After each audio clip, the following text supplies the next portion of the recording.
Hallelujah. കരങ്ങൾ ഉയർത്തി കർത്താവിനെ ഇന്ന് സ്തുതിച്ചാട്ടെ. പ്രാർത്ഥനയോടെ ഉപവാസത്തോടെ ദൈവസന്നിധിയിലായിരിക്കുന്നത് വളരെ അനുഗ്രഹമാണ്. ഓരോ വർഷവും ഈ ദൈവസഭയുടെ മീറ്റിങ്ങുകളിൽ വരുമ്പോഴും ഓരോ പ്രാവശ്യവും സഭയ്ക്കകത്ത് ദൈവം ചെയ്യുന്ന അപ്ഡേഷനുകൾ കാണുമ്പോൾ ഒത്തിരി സന്തോഷമുണ്ട്. ഞാൻ കർത്താവിൽ ഒത്തിരി സ്നേഹിക്കുകയും ബഹുമാനിക്കുകയും ചെയ്യുന്ന കർത്താവിൻ്റെ ദാസൻ സുനിൽ പാഷയെ ഓർത്ത് ദൈവത്തെ സ്തുതിക്കുന്നു. ഞാൻ നിങ്ങൾക്കറിയാം, പ്രസംഗിക്കാൻ വന്ന മുഖവരകളൊന്നും ഈ നന്ദിയും വന്ദനം ഒന്നും അറിയാത്തതുകൊണ്ടല്ല ഞാൻ പറയാൻ നിൽക്കാറില്ല. കാരണം നമ്മൾ ഈ ഒരു കുടുംബം പോലെ സ്ഥിരമായിട്ട് വരുന്ന ചില സ്ഥലങ്ങളുണ്ട്. അവിടെ എല്ലാ ദിവസവും എൻ്റെ മോൻ വന്ന് എന്നോട് അപ്പാ നന്ദി, അപ്പാ വന്ദനമെന്ന് പറയുന്നതിനേക്കാളും നല്ല ഹൃദയത്തിനകത്തുള്ള സ്നേഹത്തിനായി ദൈവത്തെ സ്തുതിക്കുന്നു. ആത്മീക ആരാധനകൾ നയിക്കുന്ന അഭിഷക്തന്മാരെ കർത്താവ് സഹായിക്കട്ടെ. വളരെ പ്രാർത്ഥനയോടെ വളരെ പ്രതീക്ഷയോടെ ദൈവസന്നിധിയിലായിരിക്കാം. എൻ്റെ അകത്ത് ഞാൻ അധികം പ്രസംഗിച്ചിട്ടില്ലാത്തതും എന്നാൽ എൻ്റെ ശുശ്രൂഷ ജീവിതത്തിൽ ഞാൻ കഴിഞ്ഞ ആഴ്ചകളായി എൻ്റെ അകത്ത് ദൈവം നൽകിയ ഒരു വെളിപ്പാടിലേക്കാണ് നിങ്ങളെ കൊണ്ടുപോകാൻ ആഗ്രഹിക്കുന്നത്.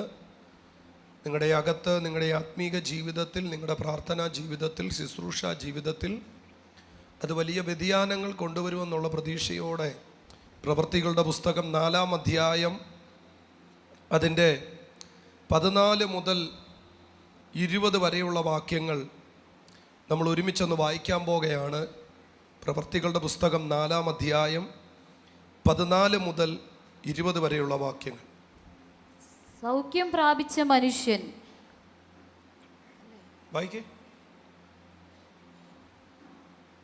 അവരോട് കൂടെ നിൽക്കുന്നത് കണ്ടതുകൊണ്ട് അവർക്ക് എതിർ പറവാൻ വകയില്ലായിരുന്നു. നിർത്തി വായിക്കാം. സൗഖ്യം പ്രാപിച്ച മനുഷ്യൻ അവരോട് കൂടെ നിൽക്കുന്നത് കൊണ്ട് അവർക്ക് എതിർ പറയാൻ വകയില്ലായിരുന്നു. എല്ലാവരും ഉപവാസത്തിന് 3-ാമത്തെ ദിവസം അല്ലേ പാസ്റ്ററെ? യെസ്, 3-ാമത്തെ ദിവസം എല്ലാവരും അതരം തുറന്നെന്ന് പറഞ്ഞ് എതിർ പറയാൻ വകയില്ലാത്ത അത്ഭുതം ഡിക്ലെയർ ചെയ്തോ. എതിർ പറയാൻ കഴിയാത്ത അത്ഭുതം. അടുത്ത പദം വായിച്ചോ. ഞാൻ ആ ഭാഗം നോട്ട് ചെയ്തോണം. ഞാൻ പറയുന്ന പദങ്ങൾ നോട്ട് ചെയ്തോണം. എതിർ പറയാൻ വകയില്ലായിരുന്നു. അടുത്തത്, അവരോട് ന്യായാധിപ സംഘത്തിൽ നിന്ന് പുറത്തു പോകുവാൻ കൽപ്പിച്ചിട്ട് അവർ തമ്മിൽ ആലോചിച്ചു, ഈ മനുഷ്യരെ എന്ത് ചെയ്യേണ്ടു? പ്രത്യക്ഷമായൊരു അടയാളം അവർ ചെയ്തിരിക്കുന്നു എന്ന് യെരൂശലേമിൽ പാർക്കുന്ന എല്ലാവരും പ്രസിദ്ധമല്ലോ. നിക്ഷേപിപ്പാൻ നമുക്ക് കഴിവില്ല. അടുത്ത പദം ശ്രദ്ധിക്കുക. ആദ്യത്തെ പദം നിങ്ങൾ ശ്രദ്ധിച്ചെന്ന് ഞാൻ വിശ്വസിക്കുന്നു. എതിർത്ത് നിൽക്കാൻ പറ്റത്തില്ല. രണ്ടാമത്തെ പദം നിഷേധിക്കാൻ കഴിയത്തില്ല. അടുത്ത പദം വായിച്ചാട്ടെ. എങ്കിലും അത് ജനത്തിൽ അധികം പരക്കാതിരിപ്പാൻ അവർ യാതൊരു മനുഷ്യനോടും ഈ നാമത്തിൽ ഇനി സംസാരിക്കരുതെന്ന് നാം അവരെ തർജ്ജനം ചെയ്യണമെന്ന് പറഞ്ഞു. എങ്കിലും അത് ജനത്തിലധികം പരക്കാതിരിപ്പാൻ അവർ യാതൊരു മനുഷ്യനോടും ഈ നാമത്തിൽ ഇനി എന്ത് ചെയ്യരുത്?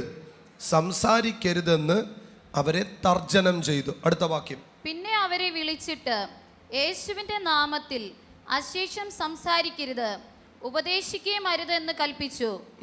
അതിന് പത്രോസും യോഹന്നാനും, ദൈവത്തെക്കാൾ അധികം നിങ്ങളെ അനുസരിക്കുന്നത് ദൈവത്തിന്റെ മുമ്പാകെ ന്യായമോ എന്ന് വിധിപ്പീൻ. ഞങ്ങൾക്കോ ഞങ്ങൾ കണ്ടും കേട്ടും ഇരിക്കുന്നത് പ്രസ്താവിക്കാതിരിപ്പാൻ കഴിയുന്നതല്ല എന്ന് ഉത്തരം പറഞ്ഞു. മതി. ഈ വാക്യം നിങ്ങൾ എല്ലാവരും നിങ്ങളുടെ ശ്രദ്ധയിൽ കൊണ്ടുവന്നെന്ന് ഞാൻ വിശ്വസിക്കുന്നു. വളരെ ശാന്തമായിട്ട് നമ്മുടെ അകത്ത് കിടക്കുന്ന, നമ്മൾ നിരന്തരം ഉപയോഗിക്കുന്ന ഒരു പദത്തെ എങ്ങനെ ഉപയോഗിക്കണം എന്ന് പറയാൻ പോവും. ഈ അധ്യായം വായിക്കുന്നവർക്കറിയാം, അപ്പോസ്തല പ്രവൃത്തികളുടെ പുസ്തകത്തിനകത്ത് ഇപ്പോൾ നമ്മൾ ഈ വായിച്ച ഈ അധ്യായത്തിൽ മതകോടതികൾ ഒരുമിച്ച് കൂടിയതിനൊരൊറ്റ കാരണം ഒരു മനുഷ്യൻ്റെ വിടുതലാണ്. എന്താണ്? ഒരു മനുഷ്യൻ്റെ വിടുതലാണ്. ആ മനുഷ്യൻ ആരാമെന്ന് ചോദിച്ചാൽ 40-ലധികം വയസ്സുള്ള ഒരു മനുഷ്യൻ. ഒന്നുകൂടെ പറഞ്ഞാൽ, അമ്മയുടെ ഗർഭം മുതൽ മുടന്തനായൊരു മനുഷ്യൻ യെരുശലേം ദേവാലയത്തിൻ്റെ മറ്റൊരു ഭാഗമായ സുന്ദരം എന്ന ദേവാലയ ഗോപുരത്തിൻ്റെ വാതുക്കൽ ഇരിപ്പുണ്ടായിരുന്നു. ഒരിക്കൽ 9-ാം മണി നേരം പത്രോസും യോഹന്നാനും ആലയത്തിലേക്ക് പോകുന്ന വഴിയിൽ ഈ മനുഷ്യൻ ഭിക്ഷ ചോദിക്കുന്നു. അവർ അവനോട് പറയുന്നു, വെള്ളിയും പൊന്നുമില്ല, യേശുവിൻ്റെ നാമത്തിൽ എഴുന്നേറ്റ് നടക്ക എന്ന് പറയുന്നു. ഞൊടിയിടയിൽ അവൻ നരിയാണികൾ ഉറച്ചെഴുന്നേറ്റ് നിൽക്കുകയാണ്. എഴുന്നേറ്റ് നിൽക്കുക മാത്രമല്ല, ഇവൻ നടന്നും തുള്ളിയും. അതാണ് പ്രത്യേകത. വിടുതൽ കിട്ടിയിട്ട് പോയെന്നല്ല, നടന്നും തുള്ളിയും ദൈവത്തെ മഹത്വപ്പെടുത്തി. ഈ ഒരൊറ്റ സംഭവം യെരുശലേമിനെ ഇളക്കി. പിടികിട്ടുന്ന എത്ര പേര് ഇതിനകത്ത് ഇരിപ്പുണ്ട്? ഒന്നുകൂടെ പറഞ്ഞ, ഒരൊറ്റ വിടുതലും സംഭവിച്ചപ്പം യെരുശലേമിനകത്ത് ഇളക്കം തട്ടി. ഒന്നുകൂടെ പറയാം, മതകോടതിക്കകത്ത് സംസാരമായി, ന്യായശാസ്ത്രിമാരുടെ ഇടയിൽ സംസാരമായി, പട്ടണത്തിൽ സംസാരമായി. ഒന്നുകൂടെ പറയാം, യേശുവിൻ്റെ മരണം കൊണ്ട് തീർന്നെന്ന് ചിന്തിച്ചത് യേശുവിൻ്റെ ഉയർത്തെഴുന്നേൽപ്പ് കൊണ്ട് വീണ്ടും ആരംഭിച്ചു. ഇന്ന് പകലിൽ ഇതൊരു പ്രൊഫറ്റിക്കൽ മെസ്സേജായി ഈ ദൈവസഭ ഏറ്റെടുത്തോ. നിഷേധിപ്പാൻ പറ്റാത്ത ചിലത്, എതിർത്ത് പറയാൻ പറ്റാത്ത ചിലത് ഇന്ന് പകലിൽ ഞാൻ ആത്മാവിൽ വിളിച്ചു പറയുകയാ. ആത്മമണ്ഡലത്തിൽ ചിലത് സംഭവിക്കാൻ പോകുകയാന്ന് ഉറപ്പുള്ളവർ ഇതിനകത്ത് ഇരിപ്പുണ്ടെങ്കിൽ യേശുവിൻ്റെ നാമത്തിൽ പ്രാർത്ഥിച്ചോ.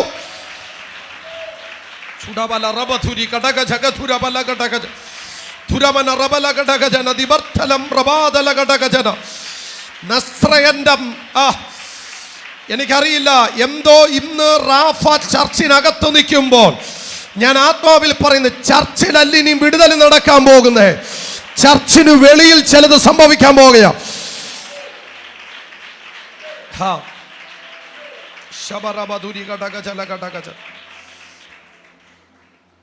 നിങ്ങൾ എപ്പോഴും ശ്രദ്ധിച്ചോണം. അപ്പോസ്തലപ്രവൃത്തിയുടെ പുസ്തകം 28 അധ്യായം നിങ്ങൾ വായിച്ചാൽ അതിനകത്ത് നടന്ന മുഴുവൻ അത്ഭുതങ്ങളും സഭയ്ക്ക് വെളിയിലാണ്. നിങ്ങൾ എൻ്റെ കൂടെ ഉണ്ടോ? നമ്മൾ 20 അടി നീളമോ 40 അടി വീതിയോ ഉള്ള സഭയ്ക്കകത്ത് നടക്കണമെന്ന് ചിന്തിക്കുന്ന പലതും പ്രവർത്തികളുടെ പുസ്തകത്തിൽ വെളിയിലാണ് നടന്നത്. വെളിയിൽ നടന്നതിൻ്റെ റിസൾട്ടാണ് അകത്ത് വെളിപ്പെട്ടത്. ഞാൻ ഇന്നത്തെ ഈ സമയത്ത് നിങ്ങൾ ഈ ചർച്ചിനകത്ത് ഒതുങ്ങി ഒരു സൺഡേ കൊണ്ട് തീരാതെ ഈ അഭിഷക്തൻ്റെ ഹൃദയം അറിഞ്ഞ്, കാരണം എന്തു ചെലവ ഒരു ഫാസ്റ്റിംഗ് പ്രെയർ വെക്കണമെങ്കിൽ, ഇത്രയും ദൈവദാസന്മാർ വന്ന് പ്രസംഗിക്കണം, ഇത്രയും അഭിഷക്തൻ പാട്ട് പാടാൻ വരുന്നു, എല്ലാവരും ഒരേ ശുശ്രൂഷയാണ് ചെയ്യുന്നത്. എന്നിട്ട് നിങ്ങൾ അറിയണം, പ്രവർത്തികളുടെ പുസ്തകം നിങ്ങൾ വായിച്ചു നോക്കിക്കോ. പ്രവർത്തികളുടെ പുസ്തകത്തിൽ നടന്ന മുഴുവൻ അത്ഭുതങ്ങളും മുഴുവൻ അടയാളങ്ങളും സഭയുടെ അകത്തല്ല, സഭയുടെ വെളിയിലാണ്. സഭയുടെ വെളിയിൽ നടന്ന അത്ഭുതത്തിന്റെ റിസൾട്ടാണ് സഭയുടെ അകത്ത് നടന്നത്. ആമേൻ, ആമേൻ. എന്തോ സീസൺ തിരിയും. എന്നോട് പരിശുദ്ധാത്മാവ് പറയുന്നു, സഭയ്ക്ക് വെളിയിൽ അത്ഭുതങ്ങൾ നടക്കും.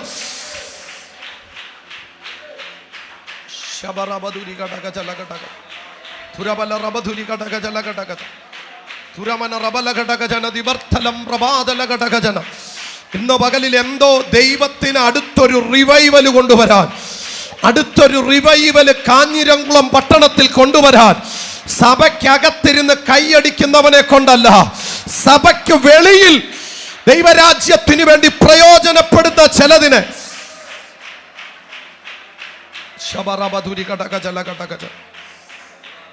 മേജർ മിറക്കിൾസും സംഭവിച്ചത് സഭയ്ക്ക് വെളിയിലാണ്. നിങ്ങൾ എപ്പോഴും ശ്രദ്ധിച്ചോണം. ഈ പ്രവർത്തികളുടെ പുസ്തകം നിങ്ങൾ നല്ലതുപോലെ വായിക്കുകയാണെങ്കിൽ പ്രവർത്തികളുടെ പുസ്തകം ഭയങ്കര രസമാണ്. പ്രവർത്തികളുടെ പുസ്തകത്തിൻ്റെ പ്ലാറ്റ്ഫോം ഒരിക്കലും മനുഷ്യൻ ഒരുക്കിയ പ്ലാറ്റ്ഫോം അല്ലായിരുന്നു. ഞാൻ എപ്പോഴും പ്രസംഗിക്കാൻ പറയുന്നൊരു കാര്യമുണ്ട്. ആരെങ്കിലും എടുത്തു വെക്കുന്ന 4 പലകയും വലിച്ചു കെട്ടുന്ന 4 തുണിയും 4 ലൈറ്റും അല്ല നിന്റെ പ്ലാറ്റ്ഫോം. നിന്റെ അകത്തെ ദൈവശക്തി എവിടെ പ്രദർശിക്കപ്പെടുന്നോ അത് നിന്റെ പ്ലാറ്റ്ഫോമാണ്. ഇത് നിങ്ങൾക്ക് എത്ര പേർക്ക് മനസ്സിലാകുന്നുണ്ട്?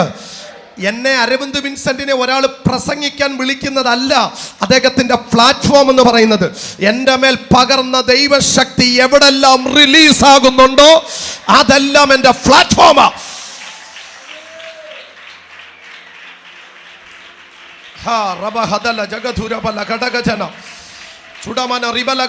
ഇന്ന് എന്തോ ചിലതിന് തിരിവ് വരും. അടുത്ത ചില ആത്മതലങ്ങളിലേക്ക് ചിലത് തിരിഞ്ഞു കയറും യേശുവിൻ്റെ നാമത്തിൽ. നിങ്ങളെ ഒതുക്കാൻ എപ്പോഴും ശ്രദ്ധിച്ചോണം. പ്രവൃത്തികളുടെ പുസ്തകം നിങ്ങൾ ശ്രദ്ധിച്ച് വായിക്കാൻ അറിയാം. പിശാച് മാക്സിമം ശ്രമിച്ചത് ഒതുക്കാൻ. പക്ഷെ എവിടെല്ലാം പിശാച് ഒതുക്കാൻ ശ്രമിച്ചോ അത് മുഴുവൻ പരിശുദ്ധാത്മാവ് പ്ലാറ്റ്ഫോം ആക്കി മാറ്റി. പിടികിട്ടുന്നുണ്ടോ? പിശാച് എവിടെ ഈ പ്രവർത്തികളുടെ പുസ്തകം വായിക്കുമ്പോൾ ശരിക്കും എനിക്ക് തോന്നിപ്പോൾ ഈ ഒരു 6 മാസത്തിനിടയ്ക്ക് ഒരു 60 വട്ടം വായിച്ചു. കാരണം എനിക്ക് വായിച്ചിട്ടും മതി വരുന്നില്ല. കാരണം അതിനകത്തൊന്ന് ദൂത് വരിക. എവിടെല്ലാം പിശാച് ഒതുക്കാൻ പദ്ധതിയിട്ടോ അതിനെ മുഴുവൻ പൗലോസിന്റെ ഭാഷയിൽ പറഞ്ഞാൽ ക്രിസ്തുവിന് വേണ്ടി പ്രയോജനപ്പെടുന്ന ഒരു പ്ലാറ്റ്ഫോമാക്കി പൗലോസ് മാറ്റി. ഞാൻ ഈ പൗലോസിനെ പറ്റി പറയുമ്പോൾ എപ്പോഴും പറയുന്ന ഒരു പദമുണ്ട്. നിങ്ങൾ പൗലോസിനെ പുള്ളിയുടെ ആ റൂട്ട് അല്ലെങ്കിൽ അദ്ദേഹത്തിൻ്റെ ജീവിതയാത്ര നോക്കിക്കഴിഞ്ഞാൽ അദ്ദേഹത്തിൻ്റെ ജീവിതയാത്രയ്ക്കകത്ത് ഭയങ്കരമായി നമ്മളെ ചലിപ്പിക്കുന്ന ചില മേഖലകളുണ്ട്. പിശാച് എവിടെല്ലാം തന്നെ ഒതുക്കാൻ നോക്കിയോ അതെല്ലാം സുവിശേഷത്തിൻ്റെ വ്യാപ്തിക്കായിട്ട് താൻ മാറ്റിക്കളഞ്ഞു. ഒന്നുകൂടെ പറയാം, പിശാച് പൗലോസിനെ കെട്ടിയിടാൻ അധികാരികളെ ഉപയോഗിച്ച് അധികാരികളെ കൊണ്ട് പൗലോസിനെ പിശാച് കെട്ടിയിട്ടു. കാലം കുറച്ച് മുന്നോട്ട് പോയപ്പോൾ പൈശാചിക ലോകത്തിന് മനസ്സിലായി കെട്ടപ്പെട്ട പൗലോസ് വളരെ പ്രശ്നക്കാരനാണ്. ഒന്നുകൂടെ പറഞ്ഞാൽ അവനെ കെട്ടിയിട്ടത് കൊണ്ടാണ് 14 ലേഖനങ്ങൾ. എത്ര പേർക്ക് പിടികിട്ടുന്നുണ്ടോ? ഒന്നുകൂടെ പറഞ്ഞാൽ കാരാഗ്രഹ ലേഖനങ്ങൾ മുഴുവൻ പുറത്തു വന്നത് അവനെ കെട്ടിയിട്ടത് കൊണ്ടാണ്.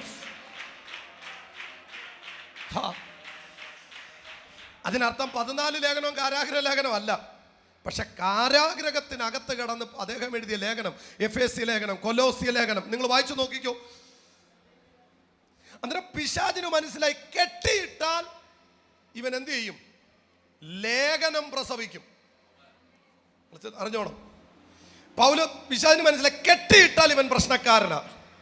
എന്നാൽ അഴിച്ചുവിട്ടാൽ പുള്ളി സഭയെ പ്രസവിക്കും. ഒരു സൈഡിൽ പിശാച് ഒതുക്കാൻ നോക്കിയപ്പോൾ അവിടെ പൗലോസ് അടുത്ത ദൈവിക പദ്ധതി തുറന്നു. ഞാൻ ഇന്നലെ ഇങ്ങനെ ബൈബിൾ വായിച്ചുകൊണ്ടിരിക്കുക, ഈ ഉൽപ്പത്തി പുസ്തകം വായിച്ചുകൊണ്ടിരിക്കും. അവിടെ ഒരു പദം എന്നെ വല്ലാതെ ചിന്തിപ്പിച്ചു. ഞായറാഴ്ച സഭയിൽ പ്രസംഗിക്കുക. നിങ്ങളുടെ അത്ര എക്സ്പീരിയൻസ് ആയിട്ടുള്ളവരല്ല എൻ്റെ സഭയിലുള്ളവർ, പുതിയ കുഞ്ഞുങ്ങൾ, അതുകൊണ്ട് ചെറിയ ദൂതുകളാണ്. അന്നേരം ഞാൻ വായിച്ചുകൊണ്ടിരുമ്പോൾ അവിടെ ഒരു വാക്യം എഴുതിയിരിക്കുക, ലേയ അനിഷ്ടയെന്ന് കണ്ടതുകൊണ്ട് ദൈവം അവിടെ ഗർഭം തുറന്നു. എനിക്കതങ്ങ് ഭയങ്കര ഇഷ്ടപ്പെട്ട ആ വാക്യം. എന്താ എഴുതിയിരിക്കുന്നത്? ലേയ അനിഷ്ട എന്ന് കണ്ടതുകൊണ്ട് ദൈവം അവളുടെ ഗർഭം തുറന്നു. അതിൻ്റെ അർത്ഥം എന്നോട് പരിശുദ്ധാത്മാവ് പറഞ്ഞ്, ചിലർക്ക് നിന്നോട് അനിഷ്ടം തോന്നുന്നതാണ് നിന്റെ മേൽ ചില വഴി തുറക്കുന്നത്. പിടികിട്ടുന്ന എത്ര പേര് ഇതിനകത്ത് ഇരിപ്പുണ്ട്? ചേട്ടന്മാർക്കും അനിയന്മാർക്കും ചേട്ടന്മാർക്കും അപ്പനും ഒക്കെ ദാവീദിനോട് തോന്നിയ അനിഷ്ടമാണ് അവന്റെ മേൽ അഭിഷേകം വീണ്. ഇന്ന് ഇതിനകത്തിരിക്കുന്ന ചിലതിനെ നോക്കി ആത്മാവിൽ പ്രവചിക്കുക.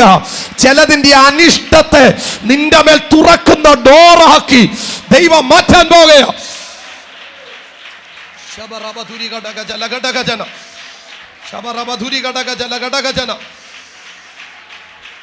യേശുവിന്റെ നാമത്തിൽ. അന്നേരം പ്രവൃത്തിയുടെ പുസ്തകത്തിലെ മുഴുവൻ അത്ഭുതങ്ങളിൽ മേജർ അത്ഭുതങ്ങളും നിങ്ങൾ ശ്രദ്ധിച്ചാൽ മതി. വീടിന് വെളിയിൽ, വഴിയിൽ, പുഴക്കരയിൽ, എല്ലാ കാരാഗ്രഹത്തിൽ. ഈ ചർച്ചിനകത്ത് വിടുതലുകൾ വളരെ എവിടാ കുറവാ. യേശുവിൻ്റെ കാലഘട്ടം എടുത്തോ, യേശു പള്ളിക്കകത്ത് അത്ഭുതം ചെയ്തത് ചുരുക്കമാണ്. നിങ്ങൾ എൻ്റെ കൂടില്ല. ആകെ യേശു പള്ളിക്കകത്ത് അത്ഭുതം ചെയ്ത് എനിക്ക് തോന്നുന്നു ഒരു വരണ്ട കൈയുള്ളൊരു മനുഷ്യൻ്റെയും പിന്നെ 18 വർഷം കൂനിയായി പോയ ഒരു, അങ്ങനെ ചുരുക്കം ചില അത്ഭുതങ്ങളാണ്. യേശുവിൻ്റെ കാലഘട്ടത്തിലും അത്ഭുതങ്ങൾ മുഴുവൻ നടന്നത് സഭയ്ക്ക് വെളിയിലാണ്.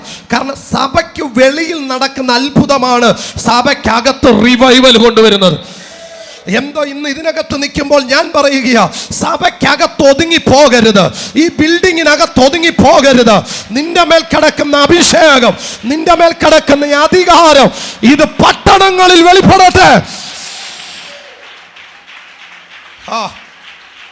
ചുടബല രഗതുരബല ഘടകജ റീബല ഹംദല ജഗതുരബല ഘടകജ.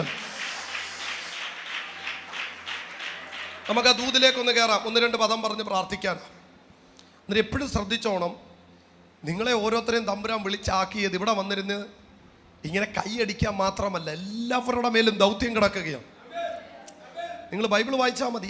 പൗലോസ് സത്യത്തിൽ ചെന്ന് നോക്കണേ, പൗലോസ് സത്യത്തിൽ ചെന്ന് പുഴവക്കത്തിരിക്കുമ്പോൾ പൗലോസ് ഒരിക്കലും പ്രതീക്ഷിച്ചില്ല. നോക്കിയപ്പോൾ അങ്ങനെ അവിടെ കുറച്ച് സ്ത്രീകളുണ്ട് കണ്ട, അതിൻ്റെ പുഴവക്കത്തെ പൗലോസ് പ്ലാറ്റ്ഫോം ആക്കി മാറ്റി. പൗലോസ് ചിന്തിച്ചില്ല, ഞാനിവിടെ വന്നല്ലോ, റോമിൽ വന്നല്ലോ, അല്ലെങ്കിൽ ഞാനിവിടെ യൂറോപ്പിലോട്ട് കയറിയല്ലോ, ഇനി ഒരു പ്ലാറ്റ്ഫോം ഒക്കെ ഒരുങ്ങിയിട്ട് അന്നോന. പൗലോസിന് മനസ്സിലായി. പൗലോസ് നോക്കിയപ്പോൾ ഒരു പുഴവക്കം കിട്ടി, അവിടെ ഇരുന്ന് ഒരു സ്ത്രീയെ കണ്ട് സംസാരിച്ച് അവിടെ ഹൃദയം തുറന്ന് അവൾ ആ അടുത്ത യൂറോപ്പിൻ്റെ ഉണർവ്. എത്ര പേർക്ക് ഞാൻ പറയുന്നത് മനസ്സിലാകുന്നുണ്ട്? എന്തോ ചിലതിനോട് പറയുന്ന ആളുകളായിട്ട് നീ മാത്രമോ വിശ്വാസത്തിൽ വന്നത്, ഇന്ന് വരെ നീ ഒരാളെ നേടിയിട്ടില്ലെങ്കിൽ ഇന്ന് മുതൽ തീരുമാനമെടുക്കണം. ഈ സഭയ്ക്കകത്ത് ഒതുങ്ങുക മാത്രമല്ല, ഈ സഭയെ നിറയ്ക്കാനുള്ള അഭിഷേകം എൻ്റെ അകത്തുണ്ട്. അത് ഇന്നു മുതൽ റിലീസാകും.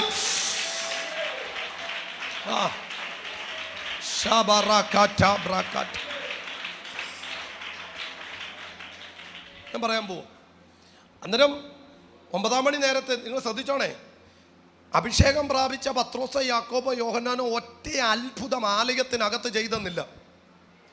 അവർ നിങ്ങൾ പത്രോസ് നടന്നു പോയപ്പോൾ അവൻ്റെ നിഴല് വീഴാൻ വേണ്ടി ആൾക്കാരെ വഴിയിലാണ് കൊണ്ട് കിടത്തിയത്. നിങ്ങൾ എൻ്റെ കൂടെ ഉണ്ടോ?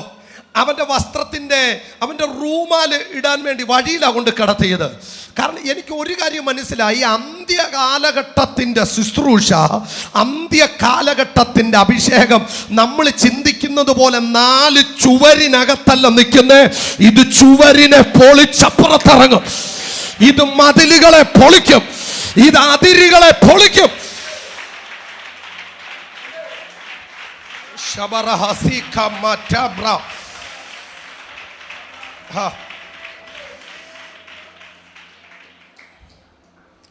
ഈ നമ്മൾ വായിച്ച വാക്യത്തിലേക്ക് നമ്മൾ വരിക. അന്നേരം 40-ലധികം വർഷം അമ്മയുടെ ഗർഭം മുതൽ മുടന്തനായൊരു മനുഷ്യൻ. എന്താ?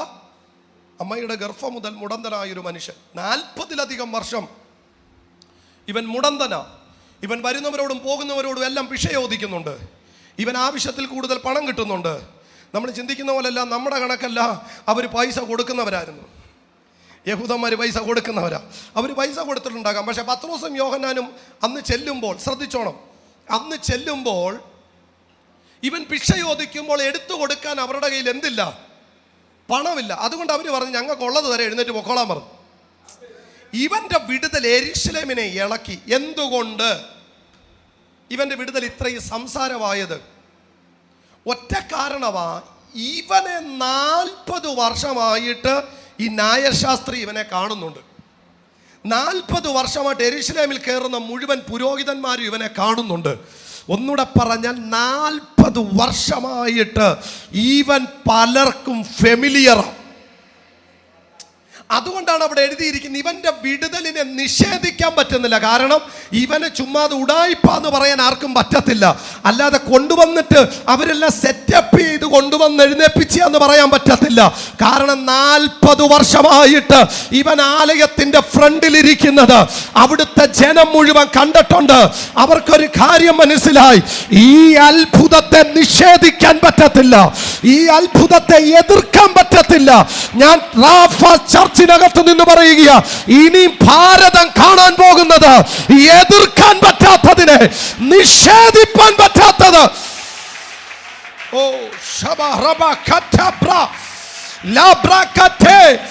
ഇന്ന് പകലിൽ ഇതിനകത്ത് നിൽക്കുമ്പോൾ ഒരു സർക്കാരിനും ഒരു അധികാരത്തിനും ഒരു കോടതിക്കും എതിർക്കാൻ പറ്റാത്ത അത്ഭുതങ്ങളെ, അടയാളങ്ങളെ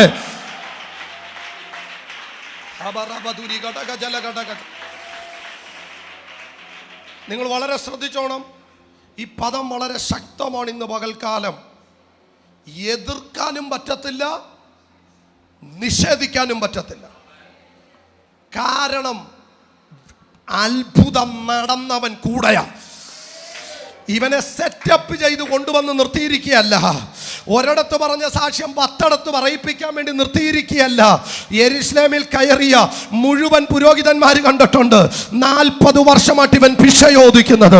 മുഴുവൻ ന്യായശാസ്ത്രി കണ്ടിട്ടുണ്ട് 40 വർഷമായിട്ട് ഇവൻ ഭിക്ഷ ചോദിക്കുന്നത്. മുഴുവൻ പുരോഹിതൻ കണ്ടിട്ടുണ്ട് 40 വർഷമായിട്ട് ഇവൻ ഭിക്ഷ ചോദിക്കുന്നത്.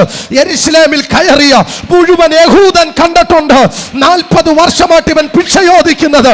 അവർക്ക് ഒരു കാര്യം അറിയാം, ഇത് സെറ്റപ്പ് അല്ല, ഇത് ഒറിജിനലാ. എന്തോ ഇന്ന് ഇതിനകത്ത് നിൽക്കുമ്പോൾ ഭാരതത്തെ നോക്കി ഞാൻ പ്രവചിക്കുക, ഇനി സെറ്റപ്പിന്റെ അത്ഭുതമല്ല, ഒറിജിനൽ അത്ഭുതങ്ങളെ സഭ കാണാൻ പോകുക.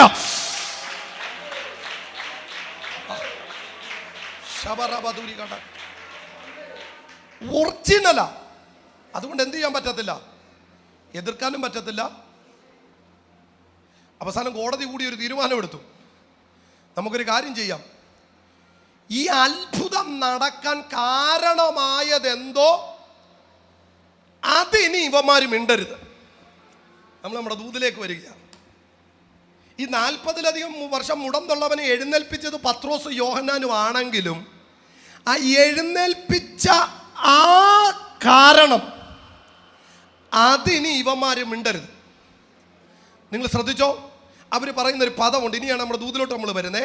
നിഷേധിപ്പാനും എതിർപ്പാനും കഴിയാത്ത വിധത്തിൽ അമ്മയുടെ ഗർഭം മുതൽ മുടന്തനായവനെ എഴുന്നേൽപ്പിക്കാൻ നിങ്ങൾ യൂസ് ചെയ്ത ആ കീ.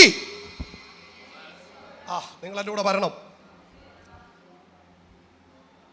ആണ്ടുകളായി യാഗം നടത്തിയ പുരോഹിതന് പറ്റാത്തത്, വചനം പഠിച്ച ന്യായശാസ്ത്രിക്ക് പറ്റാത്തത്, വചനം തർക്കിക്കുന്ന പരീശന് പറ്റാത്തത്, 40 വർഷമായിട്ട് ഇവിടെ കയറിയ ഒരുത്തന് പോലും കഴിയാത്ത ഒരു കാര്യം നിങ്ങൾ ചെയ്യാൻ നിങ്ങൾ ഉപയോഗിച്ചൊരു കീ ഉണ്ടല്ലോ, അതിനെയും യൂസ് ചെയ്യരുത്. അവർ ന്യായാധിപ സംഘം മതകോടതി തീരുമാനമെടുത്തു, വിളിച്ചിട്ട് ഇത് പറഞ്ഞു വിടാം. കാരണം ഇപ്പം തർക്കിക്കാനും പറ്റത്തില്ല, നിഷേധിക്കാനും പറ്റത്തില്ല, എതിർക്കാനും പറ്റത്തില്ല. നമുക്ക് ന്യായമായ രീതിയിൽ തർജ്ജനം ചെയ്തങ്ങ് വിടാം. എന്നിട്ട് അടുത്ത പദം ശ്രദ്ധിക്കണം. അവരെ വിളിപ്പിച്ചിട്ട് പറയുക, ഇപ്പോൾ ചെയ്തതൊക്കെ ഓക്കെ, പക്ഷെ നിങ്ങൾ ഒരു കാര്യം ചെയ്യണം. ഇനി ഒരു മനുഷ്യനോട് പോലും നിങ്ങളിപ്പോൾ ഈ മുടന്തൻ എഴുന്നേക്കാൻ കാരണമായിട്ട് നിങ്ങൾ ഉപയോഗിച്ച ആ കീ ഇനി ഉപയോഗിക്കരുത്. എന്ത് ചെയ്യരുത്? അതിന് ഉപയോഗിക്കരുത്. അതിൻ്റെ പ്രശ്നം പത്രോസും യോഹന്നാനും അല്ല പറഞ്ഞത്, അവർ തന്നെ പറയുക, നിങ്ങൾ ഇവൻ എഴുന്നേക്കാൻ ഉപയോഗിച്ച ആ കീക്കൊരു പ്രശ്നമുണ്ട്, അത് ഒരുത്തനിൽ നിൽക്കത്തില്ല, അത് പരക്കുന്നൊരു സ്വഭാവമുണ്ട് അതിന്. ഓ, പിടികിട്ടണം, പിടികിട്ടണം, പിടികിട്ടണം. അത് പത്രോസും യോഹന്നാനും അല്ല പറഞ്ഞത്, അവൻ സന്നദ്ധി സംഘം മതകോടതി പറയുക, നിങ്ങൾ ഉപയോഗിക്കുന്ന ആ കീ ഉണ്ടല്ലോ, അത് പരക്കുന്നതാ, അതിനെ പിടിച്ചു കെട്ടാൻ പറ്റത്തില്ല, അതിന് മതില് കെട്ടാൻ പറ്റത്തില്ല. ഓ,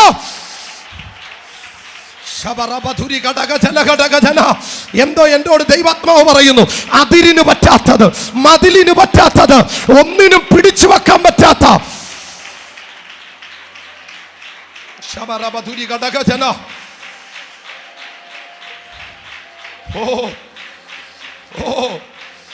നീ എൻ്റെ കൂടെ വരണേ. ഇന്ന് നിങ്ങളുടെ കയ്യിൽ കൂടെ അത്ഭുതങ്ങളും അടയാളങ്ങളും സംഭവിക്കും. എന്നിട്ട് അവരോട് പറഞ്ഞു, ഇനി നിങ്ങൾ ഈ നാമത്തിൽ അശേഷം മിണ്ടരുത്. ഏത് നാമമാന്ന് താഴെ പറഞ്ഞിട്ടുണ്ട്, യേശുവിൻ്റെ നാമം. അന്നേരം 40-ലധികം വർഷം മുടന്തുള്ളവനെ എഴുന്നേൽപ്പിക്കാൻ അവരുപയോഗിച്ച, പത്രോസും യോഹന്നാനും ഉപയോഗിച്ച കീ ആയിരുന്നു യേശുവിൻ്റെ നാമം. ആ നാമത്തിൻ്റെ സ്വഭാവം എന്താന്ന് കോടതി പറയുക. നിങ്ങൾ ഉപയോഗിച്ച നാമം ഉണ്ടല്ലോ, അതിനൊരു സ്വഭാവമുണ്ട്, അത് പരക്കും. അർത്ഥം അവര് തന്നെ പറയുക, മതില് കെട്ടിയാൽ നിൽക്കത്തില്ല, വേലി കെട്ടിയാൽ നിൽക്കത്തില്ല. കാരണം പരക്കുന്നതിനെ തടയാൻ ഒന്നിനും പറ്റത്തില്ല. ഓ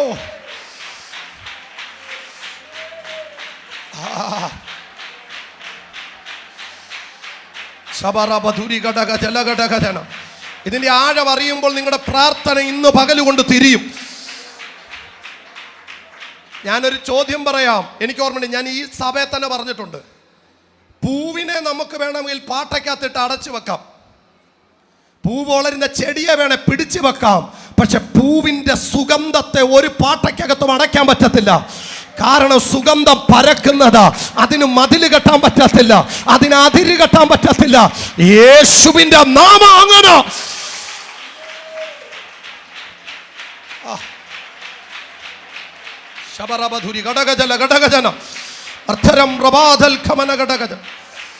ഇനി നിങ്ങൾ അല്പസമയം എൻ്റെ കൂടെ വരണം. ഇവരിവിടെ പറയുക, നിങ്ങൾ ദൈവം ഈ നാമം ഇനി എന്ത് ചെയ്യരുത്, യൂസ് ചെയ്യരുത്. അടുത്തവർ ഞാൻ അതിനകത്ത് മറ്റൊരു അർത്ഥമുണ്ട്. ഞാനങ്ങ് തുറന്നു പറയാം. നിങ്ങൾ എത്ര വേണേലും അബ്രഹാമിനെ പറ്റി പ്രസംഗിച്ചു. നിങ്ങൾ ശ്രദ്ധിച്ചോ, സ്തേഫാനോസ് അബ്രഹാമിലെ പ്രസംഗം തുടങ്ങിയത്, പക്ഷെ കല്ലെടുത്തത് എപ്പോഴാണെന്നറിയാവോ? യേശുവിൽ വന്നപ്പോഴാണ്. എൻ്റെ കൂടെ ഉണ്ടെങ്കിലേ സ്തുതിക്കാൻ പറ്റത്തുള്ളൂ. അവർ പറയുന്നത് ഇത്രയേ ഉള്ളൂ, നിങ്ങൾക്ക് യഹൂദന്മാരല്ലേ, നിങ്ങളുടെ അബ്രഹാമിനെ പറ്റി പറ, നിങ്ങളുടെ മോശയെ പറ്റി പറഞ്ഞു, നിങ്ങൾക്കുള്ള ആരെ വേണേ പറ്റി പറഞ്ഞു, പക്ഷെ ഇത് പറയരുത്. എത്ര പേര് എൻ്റെ കൂടെ ഉണ്ട് ഇന്ന് പകല്? നിങ്ങൾ അബ്രഹാമിനെ പറ്റി പ്രസംഗിക്ക്, നിങ്ങൾ ഇസഹാക്കിനെ പറ്റി പ്രസംഗിക്ക്, യാക്കോബിനെ പറ്റിയോ ജോസഫിനെ പറ്റിയോ ഹാമാനെ പറ്റിയോ മോർദെഖായെ പറ്റിയോ വസ്തിയെ പറ്റിയോ എസ്തേറിനെ പറ്റിയോ പ്രസംഗിച്ചോ, പക്ഷെ യേശുവിനെ പറയരുത്. കാരണം അത് പറഞ്ഞ രോഗികൾ സൗഖ്യമാകും.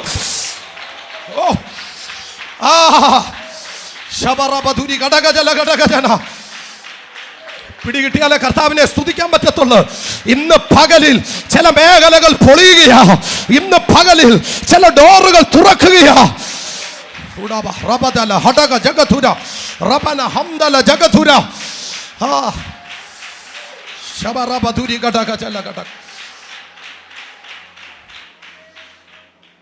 നിങ്ങൾ എപ്പോഴും ശ്രദ്ധിച്ചിട്ടുണ്ടോ, പത്രോസോ യാക്കോബോ യോഹന്നാനോ, അവർ ഈ നമ്മുടെ ഇന്നത്തെ പ്രസംഗം പോലെ അവരതിൻ്റെ അകത്ത് ജനിച്ച ആൾക്കാരായിരുന്നിട്ട് പോലും അവരുപയോഗിച്ച ഏറ്റവും കൂടുതൽ പദം യേശുവാ. എൻ്റെ കൂടെ ഉണ്ടെങ്കിലേ സ്തുതിക്കാൻ പറ്റത്തുള്ളൂ. അന്നേരം മതകോടതി പറഞ്ഞതിനകത്ത് ഇങ്ങനൊരു ആശയം കൂടെ കാണാം. നിങ്ങൾ അബ്രഹാമിനെ പറ്റി പ്രസംഗിക്കേ, നിങ്ങൾ മോശയെ പറ്റി പറ, നിങ്ങൾ യാക്കോബിനെ പറ്റി ഏലിയാവിനെ പറ്റി എസ്തേറിനെ പറ്റിയോ വസ്തിയെ പറ്റിയോ ആരെ പറ്റി വേണമെങ്കിലും പറഞ്ഞു, പക്ഷെ എന്ത് ചെയ്യരുത്, അത് പറയരുത്. കോടതിക്ക് അത്രയേ ഉള്ളൂ. വേറെ ഒന്നും സുവിശേഷം പ്രസംഗിക്കലെന്ന് പറഞ്ഞോ? ഇല്ല. അവരെന്തെങ്കിലും ഒന്നും പറഞ്ഞില്ല. അവരോട് പറഞ്ഞ് ഇത്രയേ ഉള്ളൂ, ഈ നാമം ഇനി പറയാതിരുന്നാൽ മതി. നിങ്ങൾ എൻ്റെ കൂടെ ഇല്ല. നിങ്ങൾ പ്രസംഗിച്ചോ, നിങ്ങൾ കൈയടിച്ചോ, നിങ്ങൾ ആരാധിച്ചോ, നിങ്ങൾ എന്ത് വേണമെങ്കിലും ചെയ്ത്, എന്ത് പറയരുത്, ഈ നാമം പറയരുത്. അതെന്താ കോടതി? കോടതി പറയും, ആ നാമം പറഞ്ഞ പരക്കും, ആ നാമം പറഞ്ഞ മുടന്തൻ എഴുന്നേക്കും. ഞാൻ ഇതിൻ്റെ ഒരു ദൂത് പറയും, നിങ്ങൾ എൻ്റെ കൂടെ പറയണേ. എന്തോ ഒരു ദൈവപ്രവൃത്തി ഈ ഉപവാസത്തിനകത്ത് നടക്കാൻ പോവുക. പക്ഷേ എന്നോട് തമ്പുരാൻ പറയുന്നു, ചില കൈകാലുകൾ ചലനമില്ലാത്ത ചിലതിനെ മുക്കാൻ പോവുക സ്നാനക്കുളത്തിൽ. എനിക്കറിയത്തില്ല കേട്ടോ, വീൽ ചെയറിൽ ഇരിക്കുന്ന ചിലത് സ്നാനക്കുളത്തിൽ ഇറങ്ങും. എന്തോ ഇനി സഭ കാണാൻ പോകുന്നത്.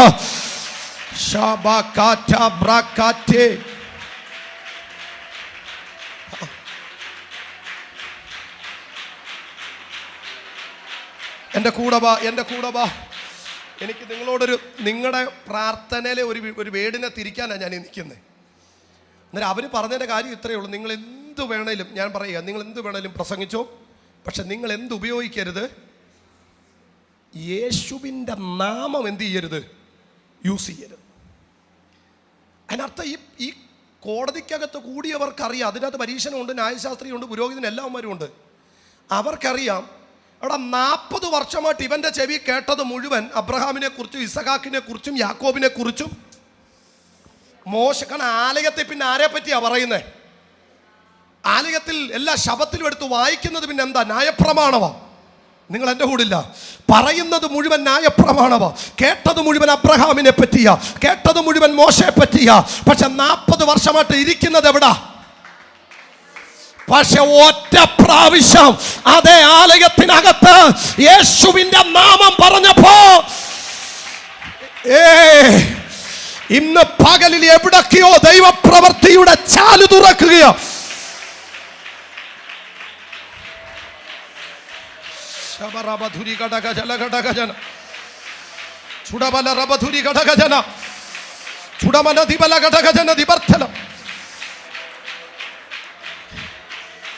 എൻ്റെ കൂടെ ഇന്ന് പകലിൽ നിങ്ങളുടെ പ്രാർത്ഥനയ്ക്കകത്തൊരു വ്യത്യാസം, ഒരൊറ്റ പദം തിരിഞ്ഞാൽ നമ്മൾ അറിയാത്ത ചിലത് നടക്കും.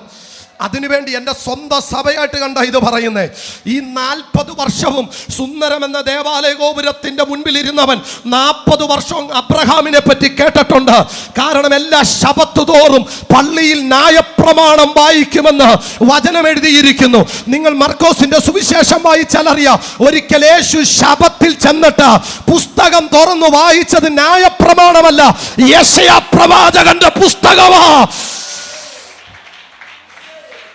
അല്ലേ? ഒരിക്കൽ യേശു ശബത്തിൽ ചെന്നപ്പം വായിക്കാൻ എടുത്തു കൊടുത്തേ എന്നാ? ഞാൻ കഴിഞ്ഞ വട്ടം ഇവിടെ വന്നപ്പോൾ പ്രസംഗിച്ചോന്ന് എനിക്കറിയില്ല. പതിവുകൾ ഞാൻ ഇവിടെ പ്രസംഗിച്ചിട്ടില്ല. ഈ പതിവ് മാറി പുതിയത് വരുമെന്ന് ഞാൻ പ്രസംഗിക്കും. യേശു ശബത്തിൽ പള്ളിക്കകത്ത് ചെന്നപ്പോൾ എടുത്തു കൊടുത്തത് എന്താ? അത് യെരുശലേം ദേവാലയത്തിലല്ല, അത് യേശു വളർന്ന നസ്രത്തിലെ പള്ളിയിലാണ്. യെരുശലേം ദേവാലയത്തിൽ എന്ത് ചെയ്യുന്നു അതാണ് മൊത്തം ആൾക്കാരും എന്ത് ചെയ്യുന്നത്, ഫോളോ ചെയ്യുന്നത്. അന്നേരം യെരുശലേമിൽ എന്താണ് നടക്കുന്നത് അതാണ് ഈ നസ്രത്തിലെ പള്ളിയിലും കബർനഹൂമിലെ പള്ളി എല്ലാ പള്ളിക്കകത്തും നടന്നത്. ശബത്തിൽ യേശു എന്നപ്പം ന്യായപ്രമാണ പുസ്തകമാണ് യഥാർത്ഥത്തിൽ എന്ത് ചെയ്യണ്ടേ, വായിക്കാൻ കൊടുക്കണ്ടേ. പക്ഷെ അന്ന് എടുത്തവന് തെറ്റി. നിങ്ങൾ എൻ്റെ കൂടില്ല. ഈ പുസ്തകം എടുത്തു കൊടുക്കുക എന്ന് പറഞ്ഞ് ഇപ്പം ഞാനും പാസ്റ്ററുമാണ് ഇവിടെ ഏറ്റവും വെയിറ്റുള്ള ബൈബിൾ കൊണ്ടു കിടക്കുന്നത് അല്ലേ? എൻ്റെ ബൈബിളിന് ഒരു 2.5 കിലോ വെയിറ്റ് ഉണ്ട്, പാസ്റ്റർ ബൈബിളിന് ഒരു 4.5 കിലോ വെയിറ്റ് വേണം. അന്ന് അങ്ങനെ അല്ലല്ലോ. അന്ന് ഏറ്റവും കൂടുതൽ വെയിറ്റുള്ള പുസ്തകം എന്ന് പറയുന്നത് യെശയ്യാ പ്രവചനമാണ്. ഇന്നത്തെ കണക്ക് പുസ്തകമല്ല. എൻ്റെ കൂടെ പറയണേ, നിങ്ങൾ ഉപയോഗിക്കുന്ന ഒരു പദത്തിൻ്റെ പവർ എന്നാന്ന് പറയാൻ വരുമോ? അതെന്തിനാന്ന് പറയാൻ വരും. നോക്കി, അന്നേരം ഏറ്റവും കൂടുതൽ വെയിറ്റുള്ള പുസ്തകം യെശയ്യാ പ്രവചനമാണ്. അന്നേരം ഓരോ പുസ്തകം ഓരോ ചുരുള. എൻ്റെ ചോദ്യം, ശബത്തിൽ വായിക്കേണ്ടത് ന്യായപ്രമാണമാണ്. അത് എടുത്തോണ്ട് ഇപ്പോൾ ഇവിടുത്തെ ഞാനിവിടെ വരുമ്പോൾ ഞാൻ എങ്ങനെയാണ് എന്താണ് ശുശ്രൂഷിക്കുന്നത് ഇവിടെയുള്ള ഓരോരുത്തർക്കും അറിയാം. ഞാൻ വന്ന ഉടനെ പാസ്റ്ററിൻ്റെ മോൻ പോയി എനിക്ക് ചായ കൊണ്ട് തന്നു. കാരണം അവനറിയാം ഞാൻ വരുമ്പോൾ എനിക്കൊരു ചായ വേണം. കടന കുറേ പ്രാവശ്യമായിട്ട് വരുന്നതുകൊണ്ട് അവനതറിയാം. ഒരു ചായ അവൻ കൊണ്ട് തന്നു. ഞാൻ കറക്റ്റ് ടൈമിൽ ഇവിടെ വന്നു. കാരണം എനിക്കറിയാം ഇദ്ദേഹം സമയത്തിന് വന്നില്ല, വഴക്ക് പറയും.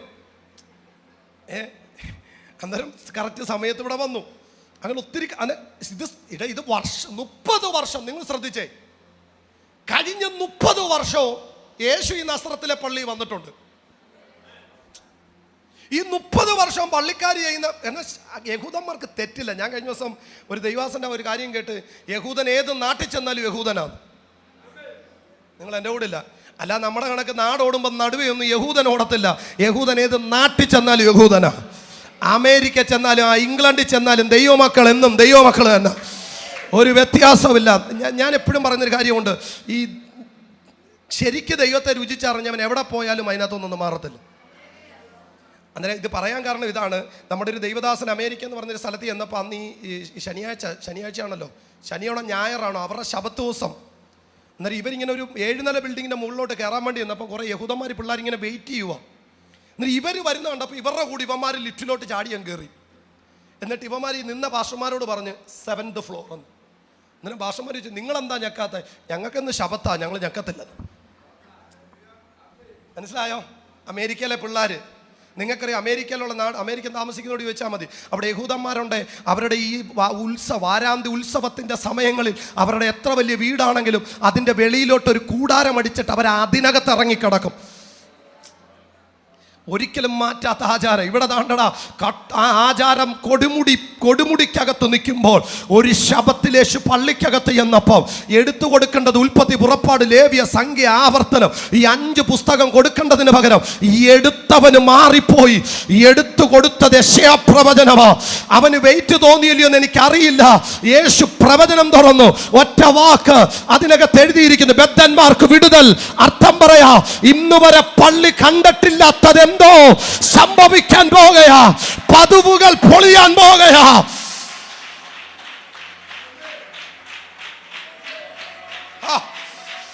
എന്തോ ഭാരതത്തിന്റെ ആത്മമണ്ഡലം തിരിയാൻ പോകുകയാ. ചില പതിവുകളെ ദൈവം പൊളിക്കാൻ പോകുകയാ.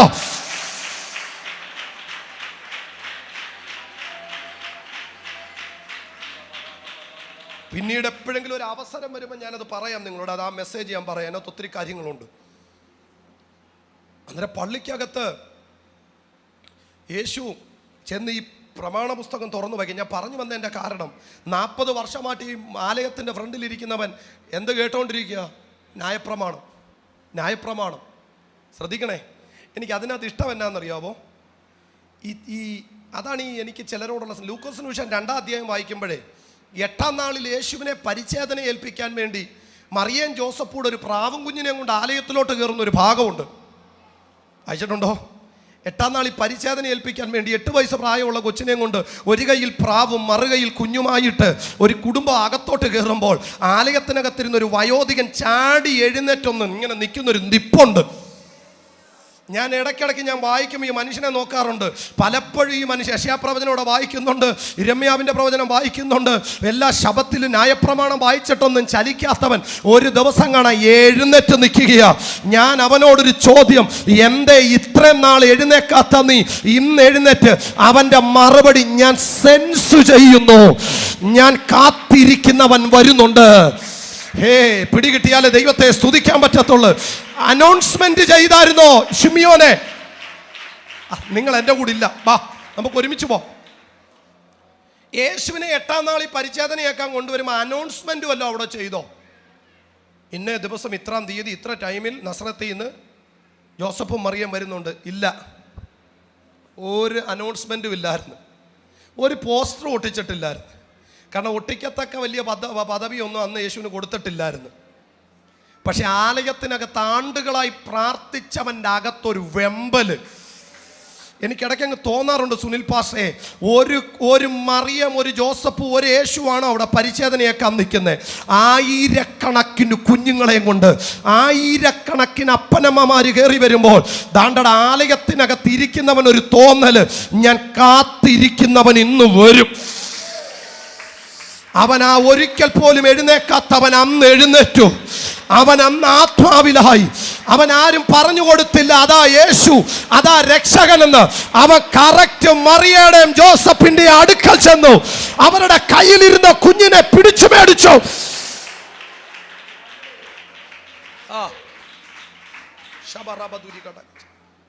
ഞാൻ ഇടയ്ക്ക് എൻ്റെ ഹൃദയത്തിനകത്ത് ഇങ്ങനെ ചിന്തിക്കാറുണ്ട്, ഈ പ്രാവിനെയും കൊണ്ടൊക്കെ വന്നെന്ന് പറയുമ്പോൾ നമ്മളത് അവരുടെ ദാരിദ്ര്യത്തെയൊക്കെ കാണിക്കുന്നെങ്കിലും അതിനകത്ത് ഒത്തിരി ദൂതുകൾ മറഞ്ഞു കിടപ്പുണ്ട്.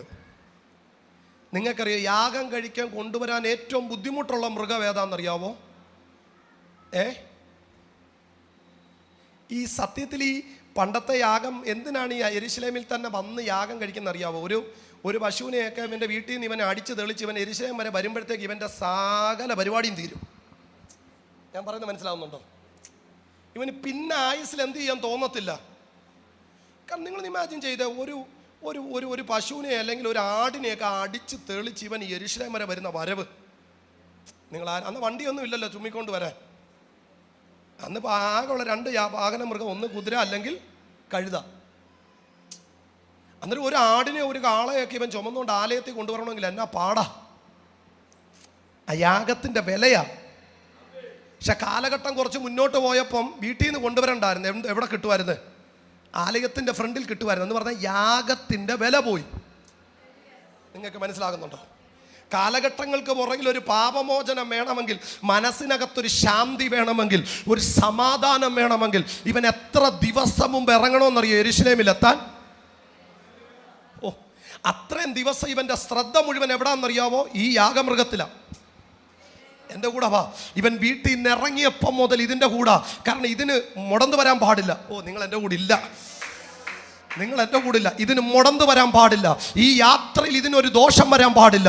ഇതിനൊന്നും പറ്റാൻ പാടില്ല. ഇവൻ്റെ ശ്രദ്ധ. ഇതാണ് യഥാർത്ഥ ആരാധന. യഥാർത്ഥ ആരാധന എന്ന് പറയുന്നത് ഒരു മുടന്തും ചട്ടും ഒന്നുമില്ലാതെ തമ്പുരാന്റെ സന്നിധിയിൽ നിന്നെ തന്നെ സൂക്ഷിച്ച് വന്നിരിക്കുന്നതിൻ്റെ പേരാണ് യഥാർത്ഥ ആരാധന.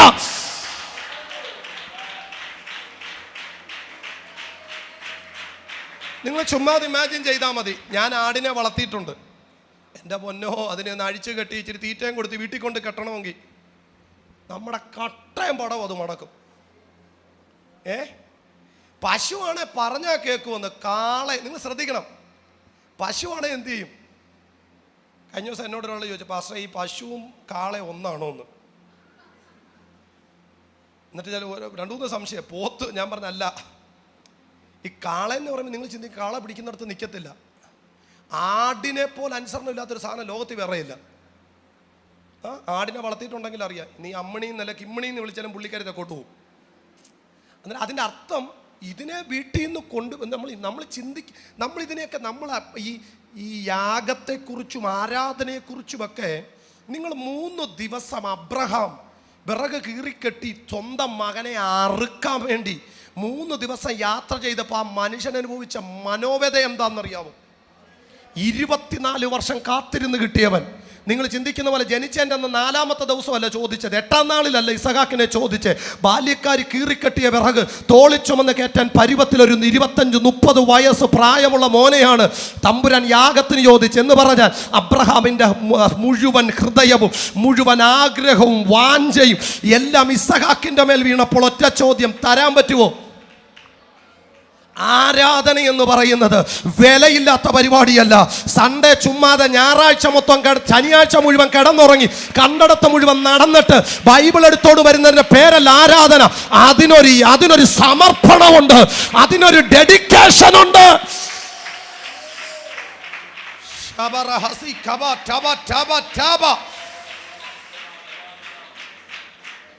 ഡെഡിക്കേഷൻ ഉണ്ട്. ഞാൻ എപ്പോഴും ചിന്തിക്കും, എന്തുകൊണ്ടാണ് പല ആരാധനയ്ക്കകത്തും മഹത്വം ഇറങ്ങാത്ത, പല ആരാധനയ്ക്കകത്തും വിടുതൽ നടക്കാത്ത? എന്താ?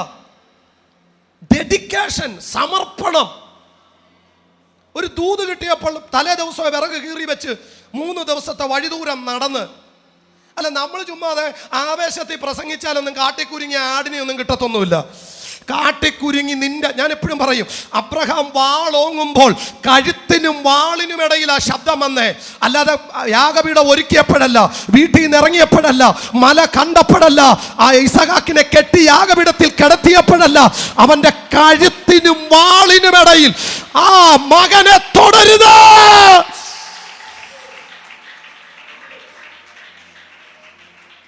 ചിലർക്ക് ഇറങ്ങുമ്പോഴേ വിടുതൽ കിട്ടണം. കഴുത്തിനും നാളെ വീടിൻ്റെ ഡോറ് പൂട്ടി ജപ്തിക്കാർ കൊണ്ടുപോകും എന്ന് ചിന്തിച്ച് ജപ്തിക്കാർ വീടിൻ്റെ പടിക്ക വരുമ്പോഴായിരിക്കും വിടുതൽ വരുന്നത്. അവിടം വരെ നീ വിശ്വസ്തനാണോ എന്നൂടെ തെളിയണം കേട്ടോ. യാഗം എന്ന് പറഞ്ഞാൽ നമ്മൾ ഇതിനെപ്പറ്റി ആഴത്തിൽ പഠിക്കാത്തത് കൊണ്ടാണ് പുതിയ നിയമസഭയുടെ ഏറ്റവും വലിയ പ്രശ്നം. കാരണം പുതിയ നിയമസഭയ്ക്ക് പഴയ നിയമം പഠിക്കാൻ സമയമില്ല. പക്ഷെ പഴയ നിയമം പഠിച്ച് അതിനകത്തുനിന്ന് ക്രിസ്തുവിനെ കൊണ്ടുവന്നാൽ മാത്രം മതി. എന്തായാലും ഒരു യാഗം കഴിക്കുക എന്ന് പറഞ്ഞാൽ, നിങ്ങൾ മൃഗങ്ങളെ, നാട്ടിൻപുറത്തുകാരല്ലേ, ഒരു മൃഗത്തെ നമ്മൾ എത്ര ദൂരം നടത്തും? നമ്മൾ ചിന്തിക്കുന്നില്ല. നിങ്ങൾക്കറിയാം, ഈ സങ്കീർത്തന പുസ്തകത്തിൽ ആരോഹണ ഗീതം എന്ന് പറഞ്ഞ് എഴുതിയിട്ടുണ്ട്, കണ്ടിട്ടുണ്ടോ? അതെന്നാന്നറിയോ? ഇവരിങ്ങനെ പോവാ കൊട്ടയ്ക്കകത്തും വട്ടിക്കകത്തും അവർക്ക് ദൈവം കൊടുത്ത നന്മകളെല്ലാം കൊണ്ട് പോകുമ്പോൾ ഇവർ പാട്ടുപാടി പോവാ. നിങ്ങൾക്കറിയാലോ, യേശുവിൻ്റെ അമ്മ, ഇനിയും യാഗത്തിൻ്റെ വില പറയാം, നിങ്ങൾക്ക് അന്നേരം ചിന്തിക്കാലോ. യേശുവിൻ്റെ അമ്മയും അപ്പനും യെരുശലേം ദേവാലയത്തിൽ ഉത്സവത്തിന് പോയി, യേശുവിനെ കാണാതെ പോയി. 1 ദിവസത്തെ വഴിദൂരം ചെന്നതിന് ശേഷമല്ലേ കൊച്ചില്ലെന്നറിഞ്ഞേ? ആന്നോ? പിന്നെ എത്രാം ദിവസമോ കൊച്ചിനെ കണ്ടേ? 3-ാം ദിവസം. എത്ര ദൂരം സഞ്ചരിച്ചിട്ട് യെരുശലേമിലെത്തിയേ? നിങ്ങൾ എൻ്റെ കൂടെ വാ. അന്നേരം ഒരുത്തൻ ആ കാലഘട്ടത്തിൽ ഒരു പരിഹാരം, മനസ്സിനൊരു ശാന്തി കിട്ടണമെങ്കിൽ, മനസ്സിനൊരു സമാധാനം കിട്ടണമെങ്കിൽ അവൻ എന്തുമാത്രം ത്യാഗം സഹിച്ചാ കയറുന്നേ. അന്നേരം വെറുതെ വരുന്ന പോലല്ല ഒരു ആടിനെയോ ഒരു കാളയോ കൊണ്ടുവരുന്നത്. യേശുവിൻ്റെ കാലഘട്ടം വന്നപ്പോൾ ആരാധന ബിസിനസ് ആക്കിയത് കൊണ്ടാണ് ആലയത്തിൻ്റെ ഫ്രണ്ടിൽ നിന്ന് ആ സാധനത്തെ കിട്ടിയത്. നിങ്ങൾക്ക് പിടി കിട്ടിയില്ല.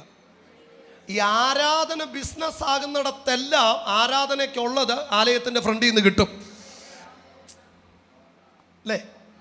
ആ കാലഘട്ടം വന്നപ്പോഴത്തേക്ക്, കാരണം ഇവന്മാർക്ക് അധ്വാനിക്കാൻ വയ്യ, ഇവന്മാർക്ക് നടക്കാൻ വയ്യ, ഇവന്മാർക്ക് വീട്ടിൽ നിന്ന് കൊണ്ടുവരാൻ വയ്യ. ഹലോ, അതല്ലേ നിങ്ങളെപ്പോഴും ശ്രദ്ധിച്ചാൽ മതി.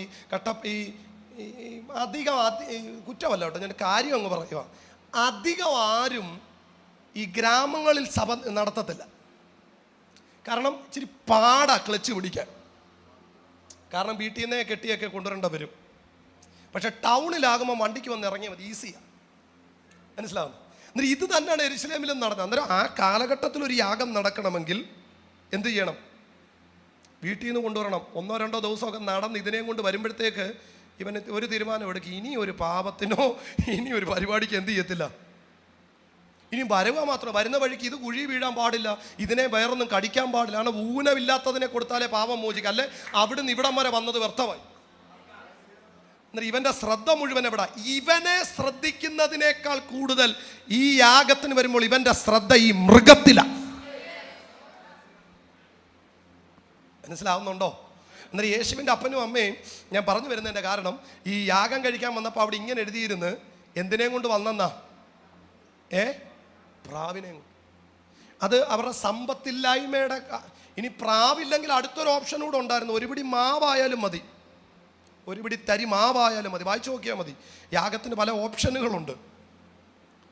പക്ഷേ നിങ്ങൾക്കറിയാവോ, കൊണ്ടുവരാൻ ഏറ്റവും കൂടുതൽ പാട് കാളയെ ആടുവാണെങ്കിൽ കണ്ടെത്താൻ ഏറ്റവും കൂടുതൽ പാട് പ്രാവിനെയാണ്. നിങ്ങൾ എൻ്റെ കൂടെ. യാഗത്തിന് കൊണ്ടുവരാൻ ഏറ്റവും കൂടുതൽ ബുദ്ധിമുട്ടുള്ളത് ഏതിനെയാണ്? ആടിനെയും കാളയും. പക്ഷേ കണ്ടെത്താൻ ഏറ്റവും കൂടുതൽ പാട് ഏതാ? കാരണം പ്രാവ് കയ്യെത്തി പിടിക്കുന്ന ദൂരത്തെ കാടയല്ല. പ്രാവിനെ വേണമെങ്കിൽ പാറകളുടെ മുകളിൽ കയറണം, പാറകളുടെ ഇടുക്കിൽ കയറണം. അതാ പറ, കടുംതൂക്കത്തിൻ്റെ മറവിലിരിക്കുന്ന എൻ്റെ പ്രാവേ. അർത്ഥം പറയാ, പാറയുടെ പിളർപ്പിലാണ് പ്രാവിരിക്കുന്നത് എന്ന് പറഞ്ഞാൽ ഒരു പ്രാവിനെ പിടിക്കണമെങ്കിൽ ഈവൻ ശരിക്ക് കഷ്ടപ്പെട്ടേ പറ്റും. വല്ല മനസ്സിലാകുന്നുണ്ടോ? അതിനപ്പുറം അടുത്തൊരു ദൂത് അതിനകത്തുണ്ട്. യേശുവിൻ്റെ അപ്പനും അമ്മയും പ്രാവിനെയും കൊണ്ട് വന്നതിൻ്റെ കാരണം അവൻ്റെ മേൽ വരാൻ പോകുന്ന ദൈവത്തിൻ്റെ ദിവ്യ സ്വഭാവങ്ങളെ കാണിക്കുന്നതായിരുന്നു ആ പ്രാവെന്ന് പറയുന്നത്. പിടികിട്ടുന്നവർ കരങ്ങൾ ഉയർത്തി ഇന്ന് പകലിൽ കർത്താവിനെ ഒന്ന് സ്തുതിക്കണം. യേശുവിനെയും കൊണ്ട് ഈ അപ്പനും അമ്മയും കയറിപ്പോകുന്ന സമയം നിങ്ങൾ ചിന്തിച്ചേ. യെരൂശലേം ദേവാലയത്തിനകത്തൂടെ പോകുമ്പം പരീശൻ അവിടെ ഇരിപ്പുണ്ട്. അവൻ 100 വട്ടം പറഞ്ഞുകൊണ്ടിരിക്കുക, നിഴല പൊരുൾ വരുമെന്ന്. പൊരുൾ അവൻ്റെ കണ്ണിൽ കൂടെ പോയിട്ട് അവന് പിടികിട്ടിയില്ല. ന്യായശാസ്ത്രി ഇപ്പുറത്തിരുന്നിട്ട് എല്ലാവരോടും പറയും, ഈ തർക്കമൊന്നുമല്ല, യഥാർത്ഥ ന്യായം പറയുന്നവൻ, യഥാർത്ഥ ശാസ്ത്രി, യഥാർത്ഥ പരിജ്ഞാനത്തിൻ്റെ താക്കോൽ. ഹലോ, പുള്ളി പറഞ്ഞുകൊണ്ടിരിക്കുമ്പോഴാണ് പുള്ളിയുടെ ഫ്രണ്ടിൽ കൂടെ മറിയേയും ജോസഫുടെ യേശുവിനെയും കൊണ്ടുപോയത്. അപ്പുറത്തോട്ട് എന്താ പറയണം, ഒരാൾ ആടിനെ ചേർത്ത് ഒരു കിണ്ണത്തിനകത്ത് രക്തവും പിടിച്ച് ഇങ്ങനെയെന്ന് പറയും, ഇത് വെറും നിഴല്, യഥാർത്ഥ പൊരുൾ പുറകിന് വരുമെന്ന് പുള്ളി പറഞ്ഞുകൊണ്ടിരിക്കുമ്പോഴാണ് അവൻ്റെ മുൻപിൽ കൂടെ യേശു ഇങ്ങനെ പോയത്. പക്ഷെ അവർക്ക് 3 എണ്ണത്തിനും പിടികിട്ടാതിരിക്കുമ്പോൾ ആലയത്തിനകത്തിരുന്ന ഒരു മനുഷ്യൻ പറയുക, ദാണ്ട വരുന്നത് സാധാരണക്കാരനല്ല, ഞാൻ ആരെയാണോ കാത്തിരുന്നത്. ഇന്ന് ഇതിനകത്തിരിക്കുന്ന ചിലതിനെ നോക്കി ഞാൻ വിളിച്ചു പറയുക, പ്രാർത്ഥിക്കുന്ന ചിലത് ഇതിനകത്തുണ്ടെങ്കിൽ, വിശ്വസ്തയോടിരിക്കുന്ന ചിലത് ഇതിനകത്തുണ്ടെങ്കിൽ, പലർക്കും വെളിപ്പെട്ട് കിട്ടാത്തത് ദൈവം ഈ തലമുറയിൽ നിനക്ക് വെളിപ്പെടുത്തി തരും.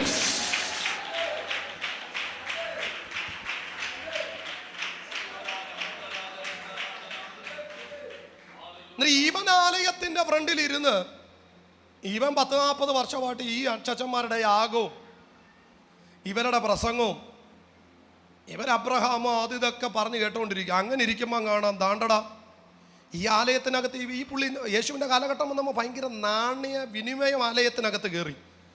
ഇവൻ ആലയത്തിനകത്തിരുന്ന് എപ്പോഴും കേൾക്കുന്നത് വെള്ളിയുടെയും പൊന്നിൻ്റെയും കാര്യമാണ്. നിങ്ങൾ എൻ്റെ കൂടെ ഇല്ല. ഇവൻ ആലയത്തിൻ്റെ അവിടെ ഇരിക്കുമ്പോൾ എപ്പോഴും കേൾക്കുന്നത് അവിടുന്ന് തർക്കിച്ചുകൊണ്ട് വരുന്ന, നിങ്ങൾ ഇമാജിൻ ചെയ്താൽ മതി, ഇന്നത്തെ ബിസിനസ് ശരിയായില്ല, ഇന്നത്തെ നാണ്യം എത്ര, ഇതൊക്കെ കേട്ടിരിക്കുമ്പോഴാണ് അതാണ്ടാ 2 പേര് വന്നിട്ട് പറയും, ഞങ്ങളുടെ നാണയം ഒന്നും തരാനില്ല, ഞങ്ങൾക്കുള്ളത് തരാം. നിങ്ങൾ എൻ്റെ കൂടെ ഇല്ല. എന്താ പറഞ്ഞേ? ഞങ്ങളുടെ നാണയം ഒന്നും തരാനില്ല, ഞങ്ങൾക്കുള്ളത് തരാം.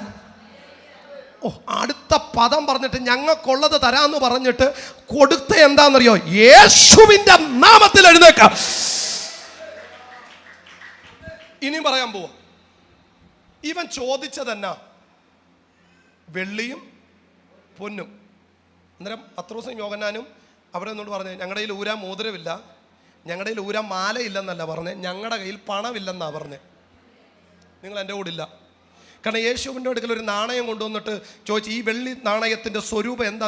കൈസർക്കുള്ളത് കൈസർക്കും, ദൈവത്തിനുള്ളത് ദൈവത്തിനും എന്ന് പറഞ്ഞാൽ ആ കാലഘട്ടത്തിലെ നാണയമായിരുന്നു എന്ത്? വെള്ളിയും സ്വർണവും. ഇന്നുമുണ്ട് സ്വർണ്ണ കോയിൻ സൂക്ഷിക്കുന്നവരുണ്ട് അല്ലേ, ചില രാജ്യങ്ങളിലുണ്ട്. നമ്മുടെ പലരുടെയും കരങ്ങളിലൊക്കെ എന്ന് വെച്ചാൽ പല ബിസിനസ്സുകാരുടെ കരങ്ങളിലും സ്വർണ്ണ കോയിനുകളുണ്ട്. ആ കാലഘട്ടത്തിൽ 2 തരത്തിലുള്ള നാണയ വിനിമയമാണ് നടന്നുകൊണ്ടിരുന്നത്. ഒന്ന് വെള്ളി, 2 പൊന്ന്. ഹലോ, അന്നേരം എനിക്ക് അടുത്ത ഒരു കാര്യം കൂടെ പിടികിട്ടിയതേ, അവിടെ പിച്ചക്കാരന് പോലും സ്വർണം കൊടുക്കുന്ന പദം ഉണ്ടായിരുന്നു. നിങ്ങൾ എൻ്റെ കൂടെ ഇല്ല. പിച്ചക്കാരന് പോലും ആ സ്വർണം കൊടുക്കുന്നത്. അതുകൊണ്ടാണ് പറഞ്ഞത് ഞങ്ങളുടെ കയ്യിൽ വെള്ളിയുമില്ല എന്ന് പറഞ്ഞാൽ ഊരാൻ മാലയും അല്ല ഊരാൻ കമ്മലും എടുക്കാൻ മാലയും ഇല്ലെന്നല്ല, ഞങ്ങളുടെ കയ്യിൽ പണമില്ല. പക്ഷെ ഞങ്ങൾക്ക് പണമില്ലെന്നേ ഉള്ളൂ, ഒന്ന് ഞങ്ങളുടെ അകത്തുണ്ട്. അടുത്ത പദം കേൾക്കണേ, അത് നിനക്ക് തരാം. അടുത്ത പദം യേശുവിൻ്റെ നാമത്തിൽ എഴുന്നേക്കാം. അന്നേരം പത്രോസും യോഹന്നാനും പറഞ്ഞ അവരുടെ സമ്പത്ത് എന്തായിരുന്നു? ക്രിസ്തുവായിരുന്നു. അടുത്ത ദൂതിലേക്ക് നമ്മൾ കയറാൻ പോവാം. ഇവരിവിടെ പറഞ്ഞതിനകത്തൊരു ഭയങ്കര ആശയമുണ്ട്. ഇവർ പറഞ്ഞ നിങ്ങളത് വളരെ ശ്രദ്ധിച്ച് നിങ്ങൾ മനസ്സിലാക്കണം. ഇവർ പറയാൻ ഞങ്ങൾക്ക് നീ ചോദിച്ചപ്പം പോക്കറ്റിൽ നിന്ന് എടുത്തു തരാൻ എന്തില്ല, പക്ഷേ പോക്കറ്റിൽ നിന്ന് പണം എടുത്തു തരുന്ന അതേ ലാഘവത്തോടെ ഞങ്ങൾ യേശുവിനെ നിനക്ക് തരാം. അർത്ഥം പറയാം, ഒരുത്തൻ ഭിക്ഷ ചോദിക്കുമ്പോൾ പോക്കറ്റിൽ നിന്ന് പണം എടുത്തു കൊടുക്കുന്ന അതേ ലാഘവത്തോടെ പത്രോസും യോഹന്നാനും അവരുടെ അകത്തുണ്ടായിരുന്ന ക്രിസ്തുവിനെ അവന് കൊടുത്തു. നിങ്ങൾക്ക് ഞാൻ പറഞ്ഞതിൻ്റെ ആഴം പിടി കിട്ടുന്നുണ്ടോ? അടുത്ത സെക്കൻഡിൽ അമ്മയുടെ ഗർഭം മുതൽ മുടന്തനായി അവൻ എഴുന്നേറ്റു. ഒന്നുകൂടെ പറഞ്ഞാൽ പത്രോസിനും യോഹന്നാനും അപ്പോസ്തലന്മാർക്കും യേശുവിൻ്റെ നാമം വെറുമൊരു വാക്കല്ലായിരുന്നു, അത് അവരുടെ സമ്പത്തായിരുന്നു. ഓ, ഇനിയാണ് നിങ്ങൾ ഇത് മനസ്സിലാക്കേണ്ടത്. അപ്പോസ്തലന്മാർക്ക് യേശുവിൻ്റെ നാമം വെറുമൊരു പദമല്ലായിരുന്നു, അവരെ സംബന്ധിച്ചിടത്തോളം ഏത് സമയത്തും എടുത്തു കൊടുക്കാൻ പറ്റുന്ന ഒരു സമ്പത്തായിരുന്നു അവർക്കത്. എൻ്റെ കൂടെ വാ എന്ന് പറഞ്ഞാൽ ഏത് സമയത്തും അവർക്ക് എന്ത് ചെയ്യാൻ പറ്റുമായിരുന്നു? എടുത്തു കൊടുക്കാൻ പറ്റുന്ന സമ്പത്തായിരുന്നു അവർക്ക്. എന്ത്? യേശു. സത്യത്തിൽ അപ്പോസ്തലന്മാർ പാടേണ്ട പാട്ടാ എൻ്റെ സമ്പത്ത് എന്ന് ചൊല്ലുവാൻ. അത് അവർക്ക് പാടാം, എൻ്റെ സമ്പത്ത് എന്ന് ചൊല്ലുവാൻ. അത് എനിക്കൊന്ന് ആ പാട്ട് എഴുതിയാക്കി വെളിപ്പാട് കത്തിയിട്ടുണ്ട്. നിങ്ങളോട് ഒരാളൊരു ആവശ്യം പറയുമ്പോൾ നിങ്ങൾക്ക് എടുത്തു കൊടുക്കാൻ പൈസ ഇല്ല, നിങ്ങൾ പറയും ആ ആവശ്യത്തിനുള്ള സാധനം ഞാൻ തരാമെന്ന് പറഞ്ഞ് യേശുവിനെ കൊടുക്കുന്ന പോലെ. എന്നിട്ട് നിങ്ങൾ ഇനിയാണ് നമ്മൾ ദൂതിലേക്ക് കയറുന്നത്. അപ്പോസ്തലന്മാരുടെ ജീവിതത്തിൽ ഒരിക്കൽ പോലും യേശുവിൻ്റെ നാമം അവർക്ക് വെറും ഒരു പദമല്ലായിരുന്നു. എൻ്റെ കൂടെ ഉണ്ടോ? യേശുവിൻ്റെ നാമം അവർക്ക് പ്രാർത്ഥനയുടെ അവസാനമുള്ളൊരു കൺക്ലൂഷൻ അല്ലായിരുന്നു. എൻ്റെ കൂടെ വായനി. നമുക്കൊക്കെ യേശുവിൻ്റെ നാമം നമ്മൾ പറയും കർത്താവ് എല്ലാ കാര്യങ്ങളും ചെയ്തു തീർത്തതിനായി സ്തോത്രം. യേശുവിൻ്റെ നാമത്തിൽ തന്നെ ഞാൻ അടങ്ങുന്ന മുഴുവൻ ആൾക്കാർക്കും യേശുവിൻ്റെ നാമമെന്ന് പറയുന്നത് പ്രാർത്ഥനയുടെ അവസാനം പറയാനുള്ള ഒരു കൺക്ലൂഷനാണ്. നിങ്ങൾ എത്ര പേര് ആ നാമം പറഞ്ഞ് നിർത്തുമ്പോൾ അതിൻ്റെ മഹത്വം മനസ്സിലാക്കിയിട്ടുണ്ട്? നമ്മളീ പലരും ആ പ്രാർത്ഥനയുടെ അവസാനം പറഞ്ഞു നിർത്തുന്ന ഒരു കൺക്ലൂഷൻ, അല്ലെങ്കിൽ പ്രാർത്ഥനയുടെ അവസാനം നമ്മൾ സ്ഥിരമായിട്ട് ഉച്ചരിക്കുന്ന ഒരു പദം എന്ന പോലെ യേശുവിൻ്റെ നാമം പറഞ്ഞപ്പോൾ അപ്പോസ്തലന്മാർ പറഞ്ഞു ഞങ്ങൾക്ക് പ്രാർത്ഥനയുടെ അവസാനം പറയാനുള്ള ഒരു പദമല്ല, ഒരു കൺക്ലൂഷൻ അല്ല, ഒരു എൻഡ് വേർഡല്ല യേശുവിൻ്റെ നാമം. ഏത് വിഷയത്തിൻ്റെ മുൻപിലും എടുത്തു കൊടുക്കാൻ പറ്റുന്ന ഒരു സമ്പത്തായിരുന്നു യേശുവിൻ്റെ നാമം.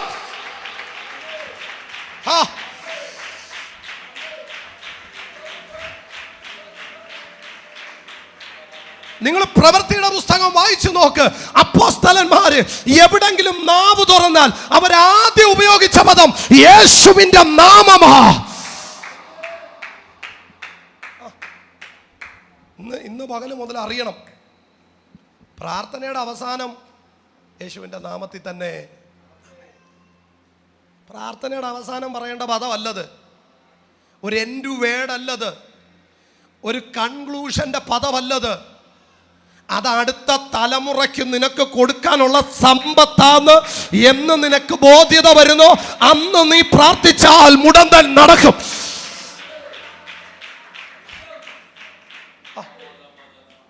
നീ യേശുവിൻ്റെ നാമം എന്നാ, എന്നാലല്ലേ ഇത് പറയാൻ പറ്റൂ.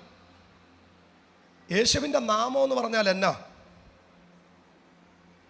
ഹലോ, യേശുവിൻ്റെ നാമം എന്ന് പറഞ്ഞാൽ എന്താ? യേശുവിൻ്റെ നാമം എന്ന പദത്തിന് 3 അർത്ഥങ്ങളുണ്ട്. 1, അവൻ്റെ ക്യാരക്ടർ. 2, അവൻ്റെ അതോറിറ്റി. 3, അവൻ്റെ പവർ. ഇനി നമ്മളിവിടെ കയറാൻ പോവാ. ഇന്ന് മുതൽ ഈ പദം പ്രാർത്ഥനയുടെ അവസാനം പറയേണ്ട കൺക്ലൂഷൻ അല്ലെന്നൊരു ബോധ്യത നിന്റെ അകത്ത് കയറിയാൽ നീ കയറുന്ന വീട്ടിൽ അത്ഭുതം നടക്കും. യേശുവെന്ന നാമത്തിൻ്റെ അർത്ഥമാണ് 1, അവൻ്റെ ക്യാരക്ടർ, അവൻ്റെ സ്വഭാവം, അവൻ്റെ നേച്ചർ. 2, അവൻ്റെ അതോറിറ്റി. 3, അവൻ്റെ പവർ, ശക്തി. എന്നിട്ട് തിരിച്ചറിയുക, ഒരു വ്യക്തി യേശുവിൻ്റെ നാമം എന്ന അധരത്തിൽ എടുക്കുന്ന സെക്കൻഡിൽ ഇത് 3 ഒരുമിച്ച് റിലീസാകും.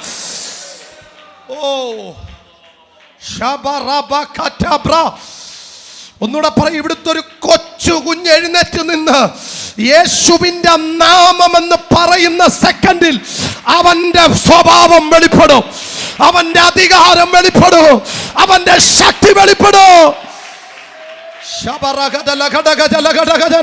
അതുകൊണ്ട് തിരുവചനം പറഞ്ഞ്, നിങ്ങൾ എൻ്റെ നാമത്തിൽ ഭൂതങ്ങളെ പുറത്താക്കും, നിങ്ങൾ എൻ്റെ നാമത്തിൽ പാമ്പുകളെ പിടിക്കൂ.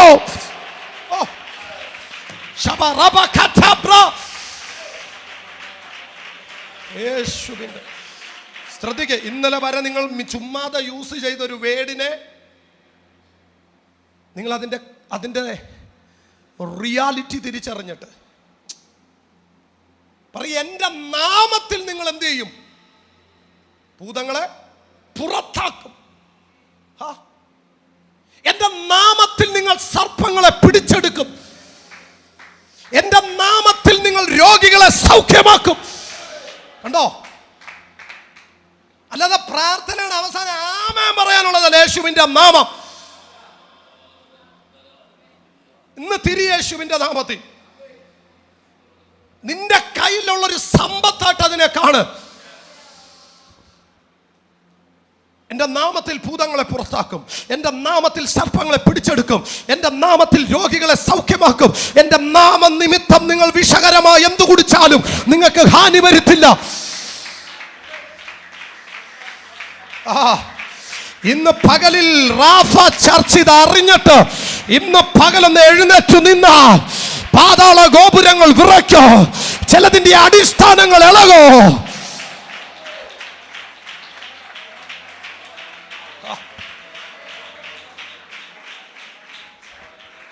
യേശുവിന്റെ നാമത്തിനകത്ത് എന്തുണ്ട്?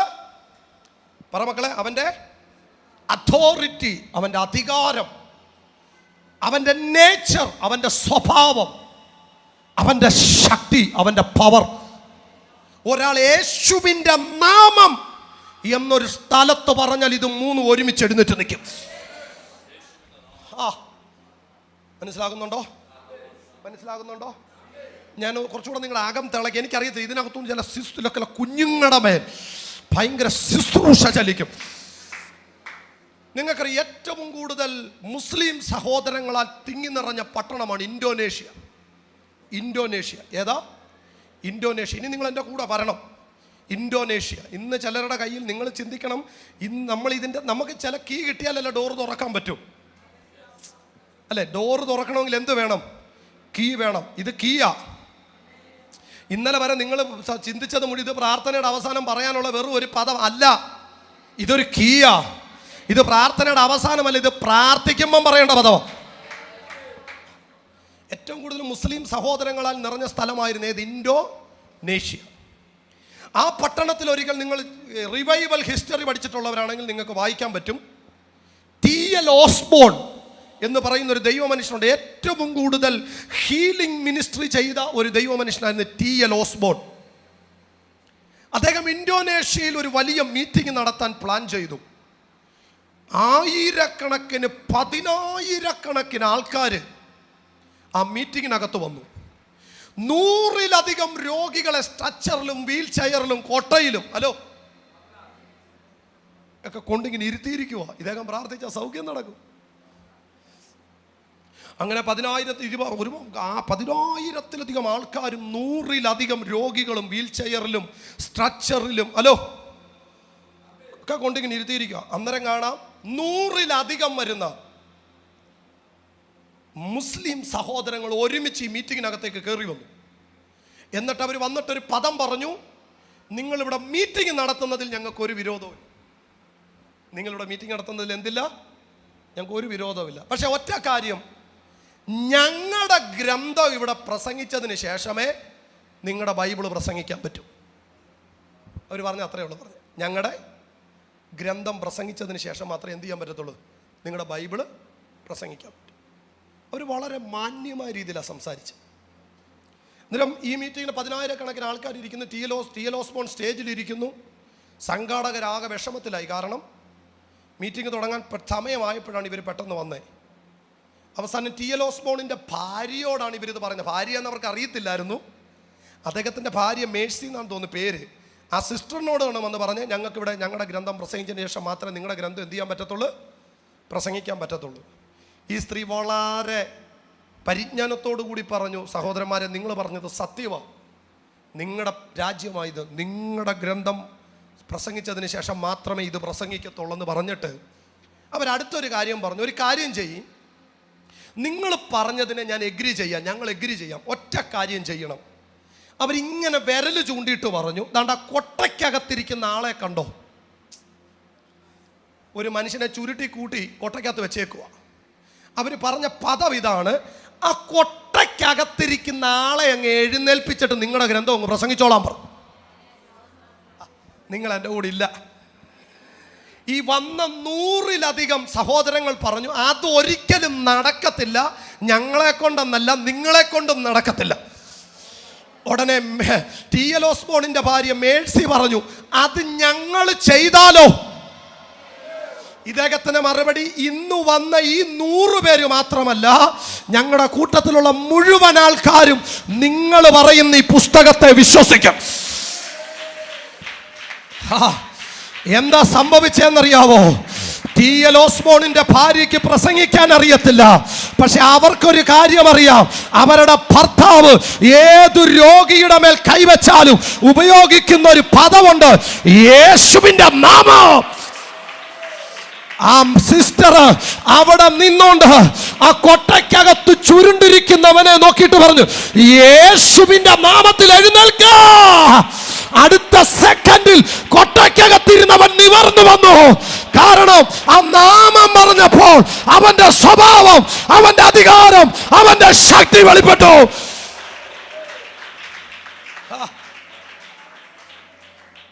ഒറ്റ വാക്കിനകത്ത് കോട്ടയ്ക്കകത്തിരുന്നവൻ നിവർന്നിങ്ങി വന്നു. ശ്രദ്ധിച്ചേ, ഇത് കാണുകയും ഈ വന്ന സഹോദരന്മാർ മുഴുവൻ അവിടെ നിലപാട് വീണു. അന്ന് രാത്രിയിൽ 9,000-ലധികം വരുന്ന, ശ്രദ്ധിച്ചോണം, 9,000-ലധികം വരുന്നവർ യേശുവിനെ സ്വീകരിച്ചു. കൂട്ട സ്നാനങ്ങൾ അവിടെ നടന്നു. ഒറ്റ പദം, യേശുവിന്റെ നാമം.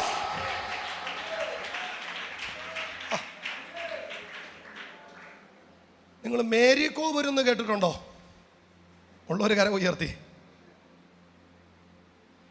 മേരി കോവൂർ ആന്റിയെ കുറിച്ച് കേട്ടിട്ടുണ്ട്. മേരി കോവൂരിന്റെ ഭർത്താവ് കുരുവിള കോവൂരിനെ പറ്റി കേട്ടിട്ടുണ്ടോ? ഇന്നത്തെ തലമുറയ്ക്ക് ഇതൊന്നും പറഞ്ഞാൽ കേൾക്കത്തില്ല. അവർക്ക് ആ ആൽഫിനെ ലൂക്കിനെയൊക്കെ അറിയും, അല്ലാതെ മേരി കോവൂരിനെയോ കുരുവിള കോവൂരിനെയോ ഒന്നും അറിയത്തില്ല. ഒരിക്കൽ ഒരു സ്ത്രീ വന്ന് മേരി കോവൂരിൻ്റെ ഹസ്ബൻഡ് കുരുവിള കോവൂരിനോട് പറഞ്ഞ, ചായ വീട്ടിൽ വന്നൊന്ന് പ്രാർത്ഥിക്കണം, കുഞ്ഞുങ്ങൾ 3 പേരും വല്ലാത്ത അവസ്ഥയിലാണ്. 5 പേര്, 5 കുഞ്ഞുങ്ങൾ. അദ്ദേഹത്തിൻ്റെ വായിൽ നിന്ന് വീണ വാക്കാണ്. അദ്ദേഹം ഈ പറഞ്ഞ വീട്ടിലോട്ട് പ്രാർത്ഥിക്കാൻ അങ്ങോട്ട് കയറിയപ്പം അദ്ദേഹം പറയുന്നു, നാറ്റം കാരണം കയറാൻ പറ്റാത്ത അവസ്ഥ, മൂത്രത്തിൻ്റെയും മനുഷ്യ വിസർജ്യത്തിൻ്റെയും നാറ്റം. കാരണം 5 ആൺപിള്ളാരുണ്ട്, 5ഉം സമനില തെറ്റിയവരാ. നിങ്ങൾ എൻ്റെ കൂടെ ഉണ്ടോ? കയറാൻ പറ്റാത്ത വാട വീട്ടിനകത്ത്. പക്ഷെ അദ്ദേഹം ആ സ്റ്റെപ്പ് കയറി ആ വീടിനകത്തോട്ട് നിൽക്കുമ്പോൾ ഈ 5 എണ്ണത്തിനകത്തുനിന്ന് ഒരുത്തൻ എഴുന്നേറ്റ് വന്നിട്ട് പറയുക, എടാ നസ്രാണി, നീ ഞങ്ങളെ പൊട്ടിക്കാൻ ഇവിടെ കയറിയോ? അടുത്ത ഈ പൂതം പറഞ്ഞ പദം എന്നാന്നറിയാവോ? ഞാനിതിനൊക്കെ പൂതമെന്നേ പറയൂ. മാനസിക നില തെറ്റിക്കുന്നത് രോഗമൊന്നുമല്ല, അത് പൂതം തന്നെ. അത് നിന്റെ ഒരു പരിപാടിക്കകത്തും കീഴടങ്ങത്തില്ല. അതിനെ കീഴടക്കാനുള്ള കീ ഇവിടെ പറഞ്ഞിട്ടുണ്ട്. സഭ തിരിയ പഴയ അന്തരീക്ഷത്തിലേക്ക് പോ. പിതാക്കന്മാരുടെ കാലഘട്ടത്തിൽ നടന്ന അടയാളങ്ങളിലേക്കും അത്ഭുതങ്ങളിലേക്കും തിരിഞ്ഞു പോ.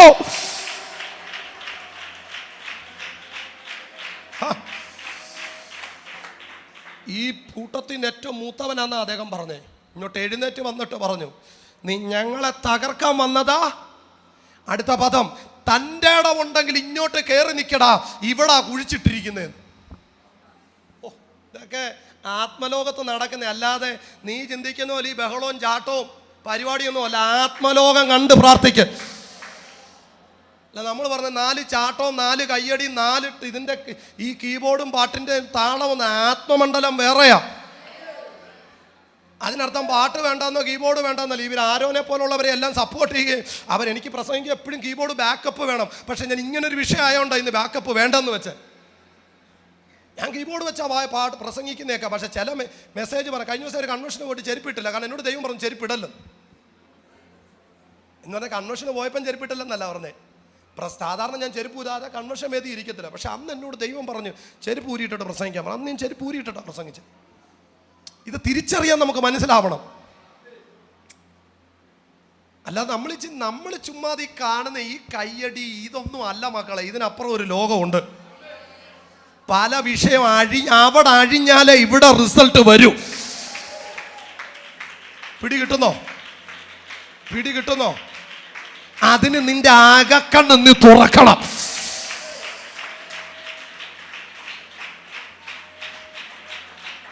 ശ്രദ്ധിച്ചോ. നിങ്ങളുടെ അകത്ത് ഇത് തിളച്ചിട്ട് നിങ്ങൾ പോയാൽ മതി. ശ്രദ്ധിച്ചോ. നമ്മളെപ്പോഴും ശ്രദ്ധിച്ചോണം. അവിടെ നീ ആത്മലോകം കാണാനൊന്ന് പ്രാർത്ഥിച്ചോണം കേട്ടോ. ഞാനൊരു 2 ഇത് ദൈവം എപ്പോഴെങ്കിലും അവസരം തരുമ്പോൾ ഇതൊക്കെ ഞാൻ പ്രസംഗിച്ചോളാം. ഈ വേദപുസ്തകത്തിൽ കണ്ണ് തുറന്നതായിട്ട് ഉൽപ്പത്തി മുതൽ പറയുന്നുണ്ട്. ഹാഗാറിൻ്റെ കണ്ണ് തുറന്നു അല്ലേ? അതേത് കണ്ണാ? ശിംശോന്റെ കണ്ണെന്ത് ചെയ്തു? ലേഹിയിൽ പെട്ടെന്നൊരു ഉറവ. മുന്നോട്ട് പോവും. പ്രവാചക ശിഷ്യന്റെ കണ്ണ് തുറന്നു. യെരുശലേമിൽ നെമ്മൂസിലോട്ട് പോയവരുടെ കണ്ണ് തുറന്നു. ഇതൊക്കെ വായിച്ചു പോകണം. അതിനർത്ഥം ഒരു കണ്ണുണ്ടെന്നും തുറന്നാൽ പലതും കാണാന്നാ. നീ ഇവിടെ കിടന്ന് ഇവിടുത്തെ സിറ്റുവേഷനിൽ കറങ്ങിക്കിടന്ന് നോക്കിക്കഴിഞ്ഞാൽ ഇവിടുത്തെ നിനക്ക് അടിയും ബഹളവും ഇതൊക്കെ കാണാൻ പറ്റും. നിന്റെ ആത്മക്കണ്ണ് തുറന്ന ഉറവ കാണാം. ആത്മക്കണ്ണ് തുറന്ന ദൈവത്തിൻ്റെ ദൂതനെ കാണാം. ആത്മക്കണ്ണ് തുറന്ന സേനയെ കാണാം. ആത്മക്കണ്ണ് തുറന്നവന് മാത്രമേ വാർഫയറിനകത്ത് കയറാൻ പറ്റത്തുള്ളൂ.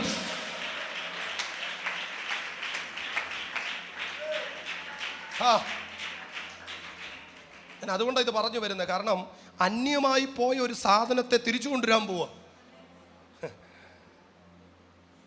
ഇതെല്ലാവരും കേൾക്കണമെന്നായിരുന്നു എൻ്റെ ആഗ്രഹം.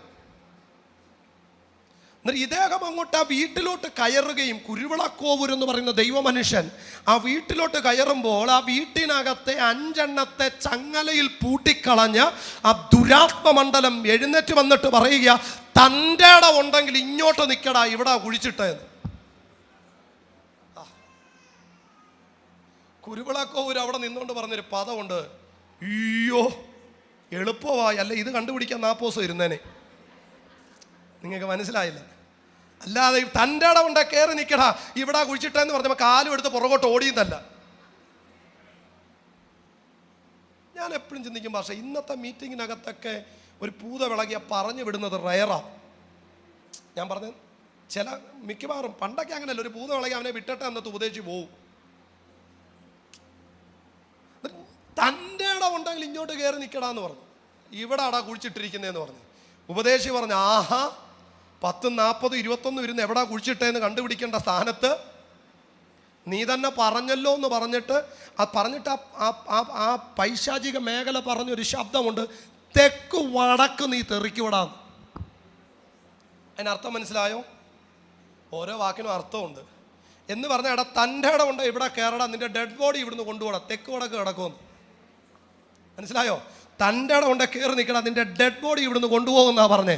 പക്ഷെ കുരുവിളക്കോവ് ഒരു ചിരിച്ചോണ്ട് ഇങ്ങനെ ഇവിടാടാ കുഴിച്ചിട്ട് തൻ്റെ ഇടം ഉണ്ട് കയറി നിൽക്കടാ, തെക്ക് വടക്ക് നീ കിടക്കണമെന്ന് പറഞ്ഞപ്പോൾ അദ്ദേഹം അവിടെ നിന്നുകൊണ്ട് യേശുവിന്റെ നാമത്തിൽ എന്ന് പറഞ്ഞ് ഒരു സ്റ്റെപ്പ് എടുത്തു വെച്ച സെക്കൻഡിൽ ഈ പറഞ്ഞവൻ തെറിച്ചുപോയി. ഒറ്റ വാക്കിനകത്ത് 5 എണ്ണത്തിന്റെ മേൽ കിടന്ന ദുരാത്മമണ്ഡലം അഴിഞ്ഞു മാറി.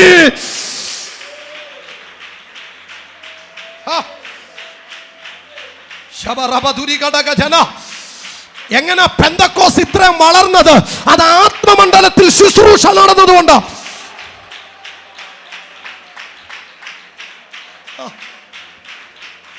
രക്തം ജയം.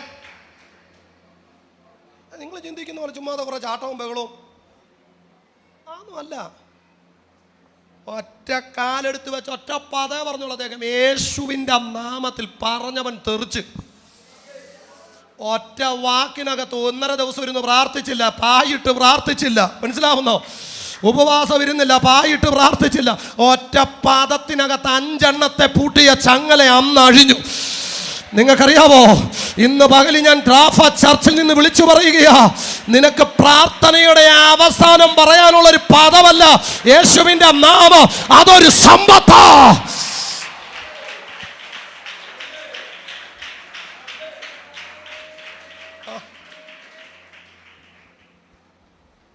ഒറ്റ വാക്കിനകത്ത് 5 എണ്ണത്തിന്റെ ചങ്ങല എന്ത് ചെയ്തു? പൊട്ടി. നിങ്ങൾക്കറിയാമോ, ഞാൻ 1-2 പദം പറയും, എന്തോ എനിക്ക് അറിയത്തില്ല. എന്നോട് ദൈവം ഈ ദിവസങ്ങളിൽ പറഞ്ഞ സഭ മടങ്ങി വരണമെന്ന്. നമ്മുടെ സഭയുടെ കാര്യമല്ല ഞാൻ പറയുന്നത്, ഭാരത സഭ ഇതിലേക്ക് തിരിച്ചു വരണം. ഇന്ന് ഭാരതസഭ നൃത്തത്തിലും, ഇന്ന് ഭാരതസഭ മറ്റുള്ള പുറമെയുള്ള പലതിനകത്തും നിൽക്കുമ്പോൾ ഭാരതസഭ തിരിച്ചു വരേണ്ട എവിടാ? ആത്മമണ്ഡലം കയറി ശുശ്രൂഷിക്കുന്നവർ, വാർഫയറിന് വേണ്ടിയുള്ളവർ. യേശുവിന്റെ നാമത്തിൽ ഇന്ന് പകലിൽ ചിലതിന്റെ മീതെ അങ്ങനെ ഒരു അഭിഷേകം ചലിക്കട്ടെ.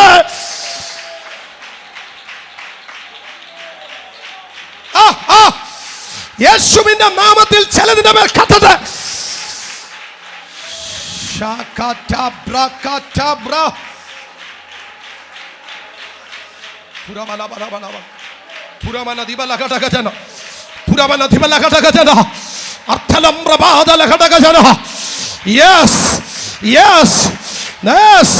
ഇന്ന് പകലിൽ ചിലരുടെ മേൽ ഈ അധികാരത്തിന്റെ ശക്തി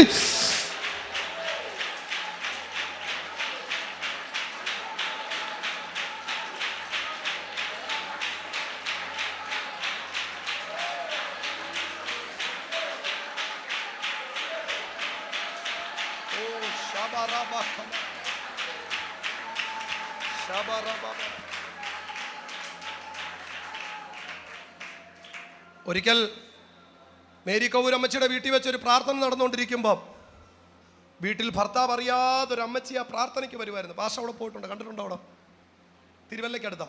ഞാൻ പലപ്പോഴും അതുവഴി വണ്ടി ഓടിക്കുമ്പോൾ ഞാൻ ആ വീടിൻ്റെ ഗേറ്റിൻ്റെ അവിടെ അങ്ങ് നിർത്തിയിടും വണ്ടി. എന്നിട്ട് ഞാൻ പറയും, തമ്പുരാനെ എന്തെങ്കിലും വല്ല ഉറവയും ബാലൻസ് അവിടെ ഉണ്ടെങ്കിൽ, സത്യമായിട്ടും. അല്ലാതെ എനിക്ക് വിദേശത്ത് പോയി പിടിക്കാൻ എൻ്റെ പണമില്ല, അതുകൊണ്ട് ഇപ്പം ഇവിടെ ഉള്ളതിൻ്റെയൊക്കെ പിടിക്കാമെന്ന് തീരുമാനിച്ചിരിക്കും. പ്രാപിക്കാൻ എവിടെ വേണേലും പൊക്കോണം, പക്ഷേ ഈ മുറ്റത്തെ മുല്ലയ്ക്ക് മണമില്ലെന്ന് മാത്രം ചിന്തിക്കരുത്. ഞാൻ പലപ്പോഴും അതുവഴി വണ്ടി ഓടിച്ചു പോകുമ്പോൾ ഞാൻ അവിടെ നിർത്തിയിട്ട് പറയും, എൻ്റെ ആരായിരുന്നു മേരി കോവൂര്? ജനിച്ച കുഞ്ഞിനെ കൊന്നു കളഞ്ഞേക്കാൻ, അല്ലെങ്കിൽ ജനിച്ച കുഞ്ഞ് ചത്തുപോക്കോളുമെന്ന് പറഞ്ഞ് ഹോസ്പിറ്റലുകാർ പോലും പറഞ്ഞു വിട്ട് കൊട്ടയുടെ വലിപ്പം തലയുള്ളൊരു കൊച്ചിനെ മടിയിലിരുത്തി പ്രാർത്ഥിച്ച് വൈകിട്ട് പ്രസംഗിക്കാൻ പോകും. രാവിലെ മുഴുവൻ അവൻ്റെ കൂടെ ഇരുന്ന് പ്രാർത്ഥിക്കും. വീട്ടുകാരും നാട്ടുകാരും മുഴുവൻ പറഞ്ഞ് വിശ്വാസത്തിൽ ഇറങ്ങിയത് തെറ്റായിപ്പോയി. സ്കൂൾ ടീച്ചറായിരുന്നു, ജോലി രാജിവെച്ചു. എല്ലാ രീതിയിലും അവർ പഴിയും ദുഷിയും പീഡയൊക്കെ അനുഭവിച്ച് ജനിച്ച കുഞ്ഞും കൊട്ടയുടെ വലിപ്പത്തിലുള്ള തല. വെല്ലൂർ മെഡിക്കൽ കോളേജിലെ ഡോക്ടർമാർ പറഞ്ഞു ഒന്നും ഇതിന് ചികിത്സയില്ല, ആ കുഞ്ഞ് മരിച്ചു പൊക്കോളൂ എന്ന്. പക്ഷെ അവർ ഒരു പോരാളിയായിരുന്നു. അവർ അല്ല ചുമ്മാതെ പറഞ്ഞവർ. അവരൊരു ഭയങ്കര ശക്തിയായ ദൈവമനുഷ്യയായിരുന്നു. വെല്ലൂർ മെഡിക്കൽ കോളേജാ, അവൻ ചത്തുപൊക്കോളൂ എന്ന് പറഞ്ഞ് അതേ വെല്ലൂർ മെഡിക്കൽ കോളേജിൽ അവൻ ഹെഡിന്റെ ഡോക്ടറായിട്ട് പഠിച്ചു. പിന്നെ മനസ്സിലാക്കുക. അല്ല ചുമ്മാതൊന്നും അല്ല, ഈ വാർഫയറിനകത്തോട്ട് നമ്മൾ കയറാൻ പോവും. അതിനാ ആത്മയുദ്ധത്തിനകത്തേക്ക് സഭയൊന്ന് കയറാൻ പോവും. ഇത്രയും വലിപ്പമുള്ള തല, ഇന്നതിന് ചികിത്സയുണ്ട്, അന്ന് ചികിത്സയില്ല. വെള്ളം കെട്ടിക്കിടക്കുന്ന ഇത്രയും വലിപ്പമുള്ള തലയും വിരലിന്റെ കനമുള്ള ശരീരവുമായിട്ട് ഒരു കുഞ്ഞ് ജനിച്ചു. അമ്മച്ചി പ്രസംഗിക്കുന്നത് എൻ്റെ യേശു അത്ഭുത മന്ത്രി. പക്ഷെ വീട്ടിൽ വന്ന് കയറുമ്പോൾ സ്ഥിതി പ്രശ്നമാ. ഇതാർക്കൊക്കെയുള്ള ദൂതാ. കേൾക്കുന്നതും പറയുന്നതുമെല്ലാം വലിയ കാര്യമാ. പക്ഷെ യാഥാർത്ഥ്യത്തിലേക്ക് ചെല്ലുമ്പോ പലയിടത്തും മറുപടിയില്ല. ഭാരപ്പെടരുത്, അവന്റെ നാമം വെളിപ്പെടൂ.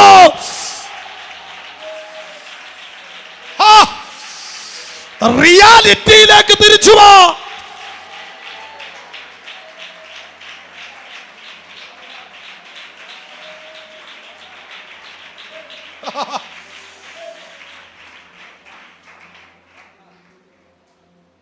ആർക്കെങ്കിലും ഒക്കെ വേണേ ഒന്ന് ചുമ്മാ യൂട്യൂബ് എടുത്ത് അടിച്ചു നോക്കിക്കോ. മേരി കോവിൽ അടിച്ചു കൊടുത്താൽ മതി, കാണാം തീപ്പന്തം പോലെ നിൽക്കുന്ന ഒരു സ്ത്രീ.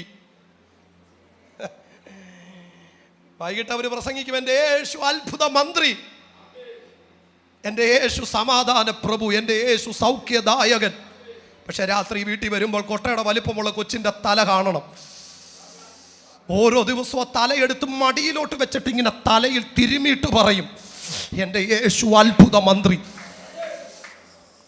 വെല്ലൂർ മെഡിക്കൽ കോളേജിലെ ഡോക്ടർമാർ പറഞ്ഞു കുഴപ്പമില്ല, വിഷമിക്കേണ്ട, കുറച്ച് നാൾ കഴിയുമ്പോൾ എന്ത് ചെയ്തോളും, ചത്ത്.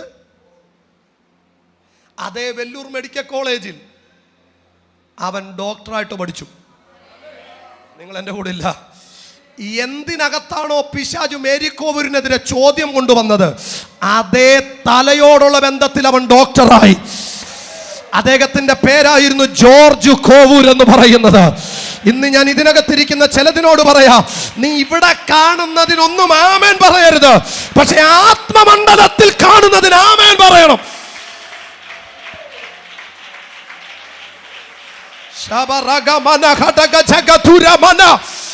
യേശുവിന്റെ നാമത്തിൽ സ്പിരിച്വൽ വേൾഡ് ഓപ്പൺ ആകട്ടെ.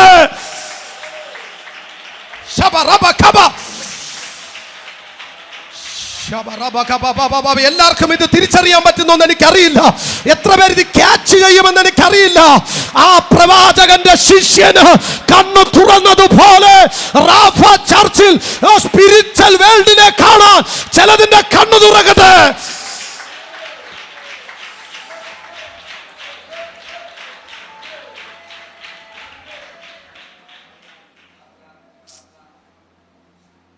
ശുശ്രൂഷ നമ്മൾ ചിന്തിക്കുന്ന പോലെ ഈ പ്രസംഗം മാത്രമൊന്നുമല്ല ശുശ്രൂഷ.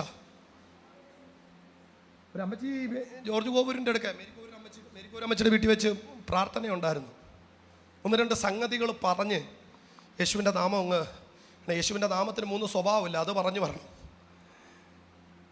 ഒരിക്കലൊരു അമ്മച്ചി പ്രാർത്ഥനയ്ക്ക് വന്നിട്ട് തിരിച്ച് വീട്ടിൽ ചെന്നപ്പം കെട്ടിയിട്ടിരുന്ന മോനെ കാണാനില്ല. കേട്ടിട്ടുള്ളവർ കാണും. കെട്ടിയിട്ടിരുന്ന മോനെ അന്നത്തെ കാലഘട്ടത്തിൽ അഭിഷക്തന്മാരും അഭിഷക്തയൊക്കെ പിടിച്ചത് ഈ മോഡൽ കേസുകളെ എല്ലാം പിടികിട്ടുന്നുണ്ടോ? അല്ല, കടഭാരമുള്ളവരെ മാത്രമല്ല, ഈ മോഡൽ കേസൊക്കെയാണ് പിടിച്ചത്. അമ്മച്ചി തിരിച്ച് വെപ്രാളത്തിൽ ഓടി വന്നിട്ട് പറഞ്ഞു, എൻ്റെ അമ്മച്ചിയോട് പറയാൻ വേണ്ടിയാ വന്നേ, മേരിക്കോവൂർ അമ്മച്ചിയോട് പറയാൻ വേണ്ടിയാ വന്നേ. അന്നേരമാണ് മേരിക്കോവൂർ അമ്മച്ചിയുടെ ഹസ്ബൻഡ് കുരുളക്കോവൂർ ആ ഫ്രണ്ടിലെ മാവെ പിടിച്ചിങ്ങനെ നിൽക്കുമായിരുന്നു. പുള്ളിക്കാരൻ മാവെ പിടിച്ചിങ്ങനെ നിൽക്കുമായിരുന്നു. അമ്മച്ചി മേരിക്കോവൂർ അമ്മച്ചി അകത്തുണ്ടോ ഇല്ലെന്ന് ഓടി വന്ന് വെപ്രാളത്തിന് ഈ അമ്മച്ചി കുരുളക്കോവൂരിനോട് പറഞ്ഞു, എൻ്റെ പൊന്നച്ചായ, പ്രാർത്ഥന കഴിഞ്ഞ് വീട്ടിൽ ചെന്നപ്പോഴത്തേക്ക് ചെറുക്കൻ കയറും പൊട്ടിച്ചോണ്ട് ഓടി. അതിയാൻ വൈകിട്ട് വന്നാൽ എൻ്റെ കാര്യം തീരുമാനമാണ്. മനസ്സിലായോ? പുള്ളി വിശ്വാസത്തിലല്ല. ഈ അമ്മച്ചി ചെറുക്കൻ്റെ വിടുതലിന് വേണ്ടി പ്രാർത്ഥിക്കാൻ വന്നതാ. തിരിച്ച് എന്നപ്പം വിടുതലല്ല കണ്ടത്, കയറും പൊട്ടിച്ചോണ്ട് ഓടി. ഇവരുടെ ആവലാതിയും വെപ്രാളം എല്ലാം കൂടെ കണ്ടപ്പം കുരുവിളക്കോവൂർ ആ മാങ്കൊമ്പ പിടിച്ചോണ്ടിരുന്ന ഒരൊറ്റ പദം, യേശുവിൻ്റെ നാമത്തിൽ നിൽക്കവിടെ. എന്തോ പറഞ്ഞേ? അന്യഭാഷയും പറഞ്ഞില്ല. എന്നാ നമുക്ക് അകത്തോട്ട് ഒരു പായിട്ട് പ്രാർത്ഥിക്കാമെന്നും പറഞ്ഞില്ല. യേശുവിൻ്റെ നാമത്തിൽ നിൽക്കവിടെ നിന്ന് ഒറ്റ പദം പറഞ്ഞിട്ട് അമ്മച്ചിയോട് പറഞ്ഞു, പോയി നോക്കിക്കോ അവനോട് നിൽപ്പുണ്ടെന്നോ. മനസ്സിലാവുന്നോ? പോയി നോക്കിക്കോ. അമ്മച്ചി മേരിക്കോവൂരിൻ്റെ വീടിൻ്റെ ഗേറ്റ് തുറന്ന് വെളിയിലോട്ട് വരുമ്പോൾ 3-4 പേര് പറഞ്ഞു, മോൻ തോണ്ട വഴിയിൽ ഓടുന്ന പോലെ നിപ്പുണ്ടെന്ന് പറഞ്ഞു. നിങ്ങൾക്ക് പിടി കിട്ടിയില്ല. കാവംഭാഗം തിരുവല്ലയ്ക്കുള്ള റോഡിൽ മോൻ തോണ്ട റോഡിൽ ഇങ്ങനെ നിൽക്കി വന്നവൻ. ഇവൻ കയറും പൊട്ടിച്ചോണ്ട് പെപ്രാളം പിടിച്ച് ഓടിയതാ. ആ ഓടുന്ന ഓട്ടത്തിലാ അഭിഷക്തന്റെ നാവീന്ന് ഡിക്ലെയർ ആയത്, യേശുവിന്റെ നാമത്തിൽ നിക്കവിടെ. ഇങ്ങനെ നിന്നവൻ, ഇങ്ങനത്തെ അധികാരം ആത്മമണ്ഡലത്തിൽ യൂസ് ചെയ്ത ഒരു തലമുറയ്ക്കകത്ത് നമ്മൾ നിൽക്കുന്ന, അവരെല്ലാം ഉപയോഗിച്ചൊരു കീ ഉണ്ട്, യേശുവിന്റെ നാമം.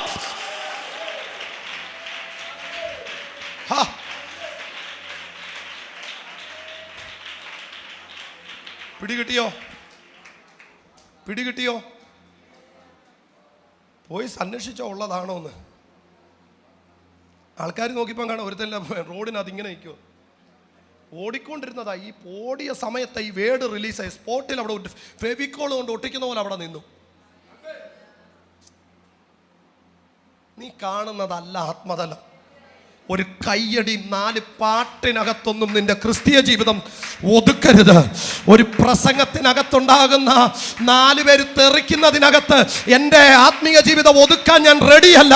കാരണം ഇതിനപ്പുറത്ത് ആത്മമണ്ഡലമുണ്ട്.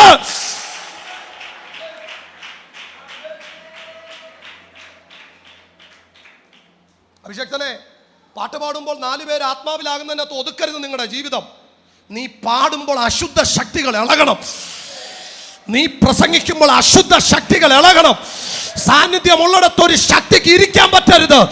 പുകച്ചാൽ പാമ്പ് പുറത്തു വരുന്നത് പോലെ, തീ കത്തിച്ചാൽ ചിലത് പുറത്തു വരുന്നത് പോലെ, ആത്മശക്തിക്കകത്ത് ദുരാത്മമണ്ഡലങ്ങൾ പുറത്തു വരട്ടെ.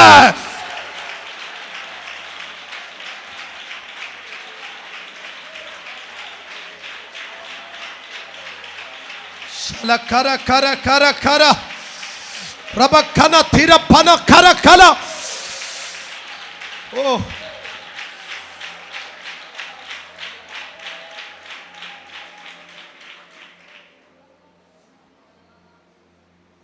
ഈ ദേശത്തിന് വേണ്ടി നിന്നപ്പോൾ ഈ അഭിഷക്തന് മനസ്സിലായി കാണും, ഈ ദേശത്തെ ഭരിക്കുന്ന ശക്തി ഏതാണ്.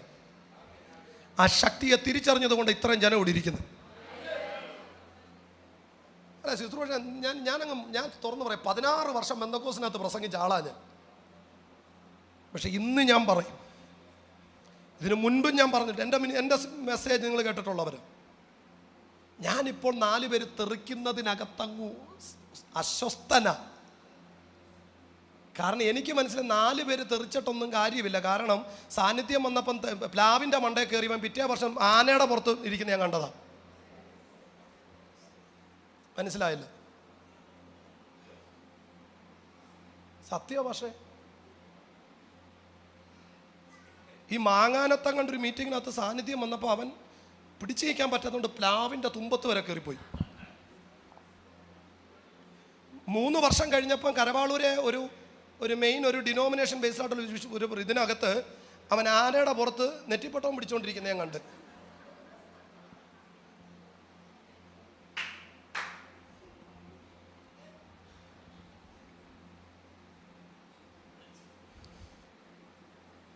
നമ്മളിങ്ങനെ അങ്ങ് പോവുക. നമുക്ക് പ്രാർത്ഥനയുടെ അവസാനം എൻ്റെ കർത്താവ് എങ്ങനെ നമ്മൾ എങ്ങനെയാണ് യേശുനാമം യൂസ് ചെയ്യുന്നത്? പ്രാർത്ഥനയുടെ അവസാനം ഈ പ്രാർത്ഥിച്ച് ഇങ്ങോട്ട് വന്നിട്ട് വെപ്രാളം പിടിച്ച യേശുവിൻ്റെ നാമത്തിൽ തന്നെ അമ്മേ, അങ്ങനെ ഉപയോഗിക്കാനുള്ളതല്ല. ഇന്നത് അറിഞ്ഞിട്ടങ്ങ് പോയാൽ രക്ഷയാ. ഇതങ്ങനെ കൺക്ലൂഷൻ പറയാനുള്ളതല്ല. ഇതങ്ങനെ ഒരു എൻഡ് വേർഡ് അല്ല.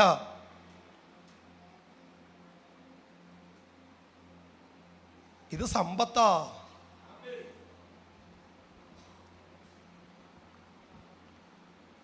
ഞാൻ 1-2 കാര്യം പറഞ്ഞിട്ട് ആ ദൂതിലേക്ക് കയറാം. എനിക്ക് യേശുവിൻ്റെ നാമത്തിനകത്ത് എന്തുണ്ടെന്ന് പറയുമ്പോഴാണ് ഈ നാമം പറഞ്ഞാൽ എന്ത് നടക്കുമെന്ന് നിങ്ങൾക്ക് മനസ്സിലാവും. പക്ഷെ അതിൻ്റെ ആ ഒരു പുറം നിങ്ങളെ കാണിക്കുമോ? നമ്മൾ ആത്മമണ്ഡലം തിരിച്ചറിഞ്ഞ് ശുശ്രൂഷിക്കണം. നിങ്ങൾക്കൊന്ന് മനസ്സിലാക്കാൻ വേണ്ടി പറയാം. ശമരിയ പട്ടണത്തിനകത്ത് യേശു ഒത്തിരി പേരോട് സുവിശേഷം പറഞ്ഞില്ല. പറഞ്ഞോ? ശമരിയ പട്ടണത്തിൽ യേശു ഒറ്റ ഒരാളെ കണ്ടോളൂ. അത് നട്ടുച്ച നേരത്ത്, ഒരു മനുഷ്യനില്ലാത്ത സമയത്ത്. കണ്ടോ? ശമരിയ പട്ടണത്തിൽ നട്ടുച്ച നേരത്ത് യേശു കയറിയതിൻ്റെ കാരണം യേശുവിന് വേണ്ട ആൾ നട്ടുച്ചയ്ക്കേ വരൂ. നിങ്ങൾ എൻ്റെ കൂടെ വരണം.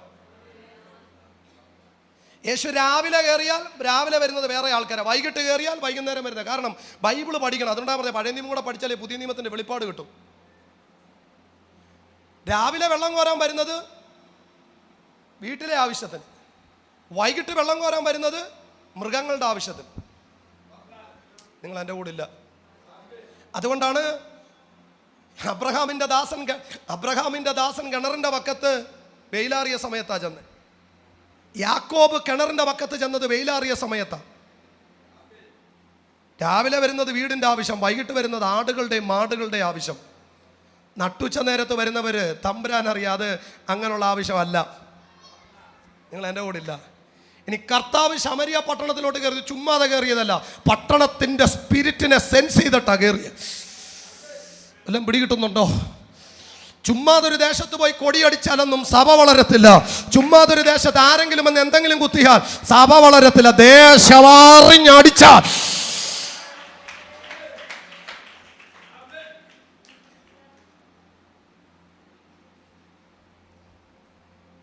നട്ടുച്ച നേരത്ത് കയറിയതിൻ്റെ കാരണം കർത്താവിന് അറിയാം പട്ടണത്തിനൊരു കൾച്ചറുണ്ട്. ആ കൾച്ചർ കണ്ട കർത്താവ് കയറിയത് കറക്റ്റ് നട്ടുച്ച. നിങ്ങളൊന്ന് വെച്ചാൽ നട്ടുച്ച നേരത്ത് ഒരുത്തി വെള്ളം കോരാമെന്ന്. കാരണം രാവിലെ വരാൻ പറ്റത്തില്ല, നാട്ടുകാരുടെ ചോദ്യത്തിന് നമുക്ക് മറുപടിയില്ല. വൈകിട്ട് വരാൻ പറ്റത്തില്ല, അന്നൊരു മറുപടിയില്ല. പക്ഷെ ഉച്ചയ്ക്ക് വന്ന ആരും കാണണ്ട, കോരിക്കൊണ്ടങ്ങ് പോകാം. അന്നേരം താണ്ടടാ കിണറിൻ്റെ പക്കത്ത് ഒരുത്തം നിൽക്കുക. ഒറ്റ ഒരുത്തിയോടെ സംസാരിച്ചോളൂ. തമ്പുരാന് പറയേണ്ട വന്നു, ഓ കൊയ്ത്ത് വളരെയുണ്ട്. പിടികിട്ടുന്ന എത്ര പേര് ഇതിനൊക്കെ തിരിപ്പുണ്ട്?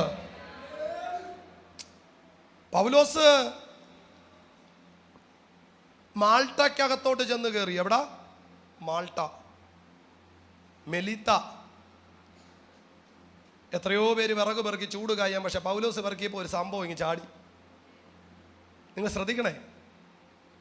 ചാടി പൗലോസിന്റെ കയ്യിൽ കടിക്കുമ്പം മാൾട്ടക്കാർ പറഞ്ഞു, നീതി കടൽ ദേവത അവരെ വിട്ടിട്ടും നീതിദേവി എന്ത് ചെയ്യുന്നില്ല, വെറുതെ പൗലോസ് കുടഞ്ഞെടുത്ത് തീക്കകത്ത് കളഞ്ഞു കഴിഞ്ഞപ്പോൾ ആ ദ്വീപ് മുഴുവൻ അങ്ങ് വിടിവിക്കും. അർത്ഥം പറയാ, ദ്വീപിനെ മുഴുവൻ ചുറ്റിയ ഒരു ശക്തിയായിരുന്നു അത് പൗലോസിനെ ചുറ്റിയപ്പോൾ അതിന്റെ അവസാനം തീയായിരുന്നു. ഇന്ന് ഞാൻ ആത്മാവിൽ ആരോടൊക്കെയോ പറയുക, ആത്മമണ്ഡലം കണ്ടിട്ട് നീ ശുശ്രൂഷിക്ക.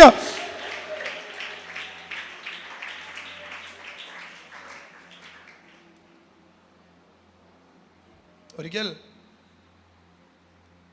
എം എ വർഗീസ് സംഘിൻ്റെ വായിന്ന് ഞാൻ കേട്ടിട്ടുള്ളതാണ്. എമ്മേങ്ങൾ രക്ഷിക്കപ്പെട്ട ആ പ്രായം, എനിക്കൊന്ന് 24-23 വയസ്സിലാണ് എമ്മേങ്ങൾ. ആ പ്രായത്തിൽ എമ്മേങ്ങൾ വിശ്വാസം പറഞ്ഞിട്ട് രക്ഷിക്കപ്പെട്ട ഒരാളുണ്ടായിരുന്നു. അദ്ദേഹത്തിൻ്റെ പേരും വർഗീസ് എന്ന. നിങ്ങൾ കേട്ടിട്ടുണ്ടാകാം ചിലപ്പോൾ. എമ്മേങ്ങളുടെ പേരും വർഗീസ് എന്ന. എമ്മേങ്ങൾ സുവിശേഷം പറഞ്ഞ് രക്ഷിക്കപ്പെട്ട് അടുത്തൊരാൾ, അദ്ദേഹത്തിൻ്റെ പേരും എന്താ? വർഗീസ് എന്ന്. ഇവർ രണ്ടുപേരും എയർഫോഴ്സിൽ ജോലി ചെയ്യുന്നവരാണ്. രണ്ടുപേരും. ഞാൻ എന്തോ ഇത് പറഞ്ഞപ്പോൾ എനിക്കിതൂടെ പറയണമെന്ന് എൻ്റെ അകത്തങ്ങ് കയറി ഇങ്ങനെ വരികയാണ്. സുവിശേഷം പറഞ്ഞ് ഈ എമ്മേങ്കിലും സുവിശേഷം പറഞ്ഞ് മറ്റേ വർഗീസിന് രക്ഷിക്കപ്പെട്ടു. അങ്ങനെ ഇരിക്കുമ്പോൾ ഇവർക്ക് രണ്ടുപേർക്കും ഒരുമിച്ച് ലീവ് കിട്ടി. അന്ന് എമ്മേങ്ങൾ വലിയ ശുശ്രൂഷകനായിട്ടില്ല, പ്രസംഗിക്കാനൊക്കെ പോകുന്ന ടൈമാണ്. പെട്ടെന്ന് എമ്മേങ്ങൾ ലീവ് കിട്ടിയപ്പം ഈ വർഗീസിനോട് പറഞ്ഞടാ, നീ രക്ഷിക്കപ്പെട്ടത് സ്നാനപ്പെട്ടതല്ല ഉള്ളു, ഒരു കാര്യം ചെയ്ത് നാട്ടിൽ വരുമ്പം തിരുവല്ലയ്ക്കടുത്ത് മേരിക്കോവൂർ എന്ന് പറഞ്ഞൊരു ദൈവദാസിയുണ്ട്, അവിടെ എല്ലാ ബുധനാഴ്ച ഒരു പ്രാർത്ഥനയുണ്ട്, ഞാൻ പോകുന്നുണ്ട്, നീ ഇവിടെ വരുന്നോ എന്ന് ചോദിച്ചു. ഇന്ന് ചിലതിന് മനസ്സിലാവും കാര്യം എന്താ. അദ്ദേഹം പറഞ്ഞു ഞാൻ എത്തിയേക്കാന്ന് പറഞ്ഞു. എം എ വർഗീസ് നേരത്തെ മേരിക്കൂരമ്മച്ചയെ വിളിച്ച് പറഞ്ഞു, ഇന്ന പോലെ ഞാൻ സുവിശേഷം പറഞ്ഞ് രക്ഷിക്കപ്പെട്ട ഒരു വർഗീസ് വരുന്നുണ്ട്, ഒന്ന് പ്രാർത്ഥിച്ചേക്കണേ എന്ന് പറഞ്ഞു. അമ്മച്ചി ഓക്കേം പറഞ്ഞു. എം എ വർഗീസ് അവിടെ ചെന്നു, പ്രാർത്ഥന തുടങ്ങി. പ്രാർത്ഥന പകുതിയായിട്ടും വർഗീസ് വന്നില്ല. കുറേ നേരം കഴിഞ്ഞപ്പോൾ മേരിക്കൂരമ്മച്ചി പറഞ്ഞു, വർഗീസേ, ഏതാ എം എ വർഗീസിനോട് പറഞ്ഞു, വർഗീസേ നീ പ്രസംഗിക്കാൻ പറഞ്ഞു. എം എ വർഗീസ് അങ്ങൾ പ്രസംഗിച്ചിരുന്നു. പ്രസംഗിച്ചുകൊണ്ടിരിക്കുമ്പോഴാണ് ദാണ്ടട മറ്റേ വർഗീസ് കയറി വരുക. ഗേറ്റ് തുറന്ന് കയറി വന്നു. പുള്ളി അവിടെ ഇരുന്നു. മീറ്റിംഗ് എല്ലാം കഴിഞ്ഞപ്പോഴത്തേക്ക് എം എ വർഗീസ് അങ്ങൾ അമ്മച്ചിയോട് പറഞ്ഞ്, ഞാൻ പറഞ്ഞ ആളിതാ വന്നിട്ടുണ്ടെന്ന് പറഞ്ഞു. എന്താ? ഞാൻ പറഞ്ഞ ആളിതാ വന്നിട്ടുണ്ടെന്ന് പറഞ്ഞു. അമ്മച്ചി മൈൻഡ് ചെയ്തില്ല. അമ്മച്ചി എന്ത് ചെയ്തില്ല? അമ്മച്ചിയെ പെട്ടെന്ന് എഴുന്നേറ്റ് അനൗൺസ്മെന്റ് ചെയ്ത്, ദൂരേന്ന് വന്നവർക്കെല്ലാം കഞ്ഞിയുണ്ടെന്ന് പറഞ്ഞു. ദൂരേന്ന് വന്നവർക്കെല്ലാം കഞ്ഞിയുണ്ടെന്ന് പറഞ്ഞു. അമ്മച്ചി അടുക്കളയിലോട്ടം കയറിപ്പോയി. എം എ വർഗീസ് അങ്കിളിന് ഇത് സഹിക്കാൻ പറ്റാത്ത ഇൻസൾട്ടായിപ്പോയി. ഭയങ്കര വിഷമമായിപ്പോയി. അന്നേരം എം എ അങ്കിളിങ്ങനെ വിഷമിച്ച് വല്ലാതിരിക്കുന്ന കണ്ടപ്പം ഈ മേരിക്കോവൂരമ്മച്ചിയുടെ ഹസ്ബൻഡ് കുരുവിളക്കോവൂരിന് മനസ്സിലായി ഇദ്ദേഹത്തിന് എന്തായി ഫീലായെന്ന്. കുരുവിളക്കോവൂര് ഇദ്ദേഹത്തിൻ്റെ വിഷമം കണ്ടിട്ട് ഈ എം എ വർഗീസ് അങ്കിൾ വിളിച്ചോണ്ട് വന്ന വർഗീസിനോട് ഒരു ചോദ്യം ചോദിച്ചു, നീ എന്നാ രക്ഷിക്കപ്പെട്ടേന്ന്? എന്തുവാ ചോദിച്ചേ? നീ എന്നാ രക്ഷിക്കപ്പെട്ടെന്ന്. ഇതങ്ങോട്ട് ചോദിക്കുവേ വർഗീസ് വിറയ്ക്കാൻ തുടങ്ങി. വിറയലെന്ന് പറഞ്ഞാൽ ഭയങ്കര വിറയൽ. വിറച്ച് അവസാനം ഇവൻ പറഞ്ഞു, എനിക്കൊരു പുതപ്പ് വേണമെന്ന്. നോക്കിക്കോണേ, ചൂടെടുത്തിട്ട് മനുഷ്യൻ വിയർത്തു കുളിച്ച് കട്ടയും പടവും മടങ്ങിയിരിക്കുമ്പോഴേ ഇവ ഒരുത്തം വിറച്ചിട്ട് പറയും, എനിക്ക് എന്ത് ചെയ്യുക, തണുക്കുന്നെന്ന്. കുരുവിളക്കോവൂര് പറഞ്ഞ് അകത്തുനിന്ന് ആരെങ്കിലും ഒരു പുതപ്പിങ് എടുക്കാൻ പറഞ്ഞു. പുതപ്പെടുത്ത് ഇവനെ പുതപ്പിച്ച്, എന്നിട്ടും വിറയൽ നിൽക്കുന്നില്ല. പിന്നെയും പറഞ്ഞു, ഒരു ബ്ലാങ്കറ്റ് കൂടി എടുത്തോളാൻ പറഞ്ഞു ഇവനെ പുതപ്പിക്കാൻ. ഒറ്റ ചോദ്യമേ ചോദിച്ചോളൂ. എന്താ ചോദിച്ചേ? നീ എന്നാ രക്ഷിക്കപ്പെട്ടെ? വിറയൽ അങ്ങോട്ട് നിൽക്കുന്നില്ല. പുതപ്പിച്ചു, ബ്ലാങ്കറ്റ് കൊണ്ടുവന്ന് പുതപ്പിച്ചു, വിറയൽ നിൽക്കുന്നില്ല. ഇവൻ വിറച്ചോണ്ടിരിക്കുമ്പോഴാണ് മേരിക്കോവൂരമ്മച്ചി അകത്തുനിന്ന് ഇറങ്ങി വരിക. അമ്മച്ചി ഇങ്ങോട്ട് ഇറങ്ങി വന്നിട്ട് ഒന്നും ചോദിച്ചില്ല. കുരുവിളക്കോവൂരിനെ നോക്കിയിട്ട് ചോദിച്ചു, അച്ചായൻ ഇവനെ പിടിച്ചോന്ന് ചോദിച്ചു. നിങ്ങൾക്ക് മനസ്സിലാവുന്നോ? അച്ചായൻ ഇവനെ പറയുന്ന ഭയങ്കര ദൈവശക്തി വ്യാപരിക്കും. അച്ചായൻ ഇവനെ പിടിച്ചോന്ന് ചോദിച്ചു. കുരുവിളക്കോവൂര് പറഞ്ഞു, ആ പിടിച്ചടി. മേരിക്കോവൂരമ്മച്ചിയുടെ അടുത്ത പദം എന്നാന്നറിയാവോ? മീറ്റിംഗ് അലങ്കോലപ്പെടാതിരിക്കാൻ ഞാൻ തൊടാഞ്ഞതാ. ഇവൻ ആ ഗേറ്റ് തുറന്ന് കയറുമ്പോഴേ ഇവന്റെ പുറകിൽ ഒരു വിറപ്പിക്കുന്ന ഒരു അപ്പച്ചന്റെ സ്പിരിറ്റ് നിൽക്കുന്ന ഞാൻ കണ്ടത്. എല്ലാം പിടി കിട്ടിയോ? ഇവൻ ആ അമ്മച്ചിയുടെ ഗേറ്റ് തുറന്ന് കയറി വരുമ്പോഴേ അമ്മച്ചി കണ്ടെന്ന് ഇവന്റെ പുറകിൽ പ്രായമുള്ള വിറയ്ക്കുന്ന ഒരു സ്പിരിറ്റ് ഇവന്റെ പുറകിൽ നിൽക്കുന്നത്. ഇവൻ വിറയ്ക്കാൻ തുടങ്ങി. അമ്മച്ചിയുടെ അടുത്ത വാക്കത്, യേശുവിന്റെ നാമത്തിൽ നീ ആരാ, പുറത്തു വരാൻ പറഞ്ഞു. അടുത്ത സെക്കൻഡിൽ ഒരു വിറച്ച ഒരു സംഭവം പുറത്തോട്ട് വന്നു.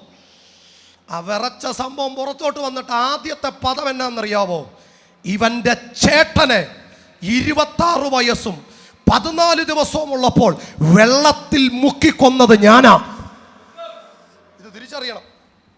എന്ന് പറഞ്ഞാൽ ചേട്ടൻ കുളിക്കാനങ്ങാണ്ട് പോയതാ, വിറയൽ പിടിച്ചിട്ട് വെള്ളത്തിൽ വീണങ്ങ് ചത്തുപോയി. അടുത്ത ഈ സ്പിരിറ്റ് പറഞ്ഞ അടുത്ത പദം ഇതാ, ഇവന്റെ പെങ്ങളെ റോഡ് ക്രോസ് ചെയ്യുമ്പോൾ വിറയൽ വന്നിട്ട് വണ്ടി കയറി ഇറക്കിപ്പോയി കൊന്നുകളഞ്ഞത് ഞാനാ. അടുത്ത മൂന്നാമത്തെ ഒരു സംഭവം കൂടി ഇതേപോലെ പറഞ്ഞിട്ട് അവനെ വിറയൽ വന്നിട്ട് വീണ് മരിപ്പിച്ചത് ഞാനാ. നാലാമത്തത് ഇവനായിരുന്നു. പിടികിട്ടുന്ന എത്ര പേര് ഇതിനകത്ത് ഇരിപ്പുണ്ട്? അടുത്ത ആ ഭൂതം പറഞ്ഞ പദം കേൾക്കണം. ഇന്ന് ഇവൻ 26 വയസ്സും 14 ദിവസവും തികയുക. അന്നേരമാണ് ഇവൻ ഇവിടെ കയറിയത്. യേശുവിന്റെ നാമം.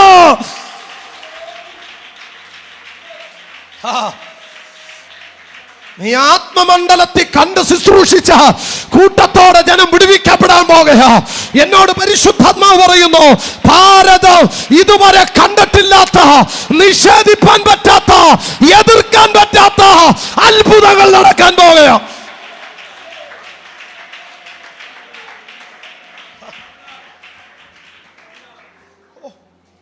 രമ്യങ്ങളുടെ വായി ഞാൻ കേട്ടതാ. അന്ന് അവനും 26 വയസ്സും ഈ പറഞ്ഞ സമയം. പക്ഷെ അവൻ അന്ന് എവിടെ കയറി? ഇന്നദ്ദേഹം ബാംഗ്ലൂർ ഏതോ ഒരു ചർച്ചിന്റെ പാസ്റ്ററാന്നാണ് ഞാൻ അറിഞ്ഞത്. നമ്മൾ അവസാനം പറയേണ്ട ഒരു പദമല്ല. അടുത്തിരിക്കുന്ന കരം പിടിച്ചിട്ട് പറ, പ്രാർത്ഥനയുടെ അവസാനം പറയേണ്ട കൺക്ലൂഷൻ അല്ലെന്ന് പറയാം യേശുവിൻ്റെ നാമം.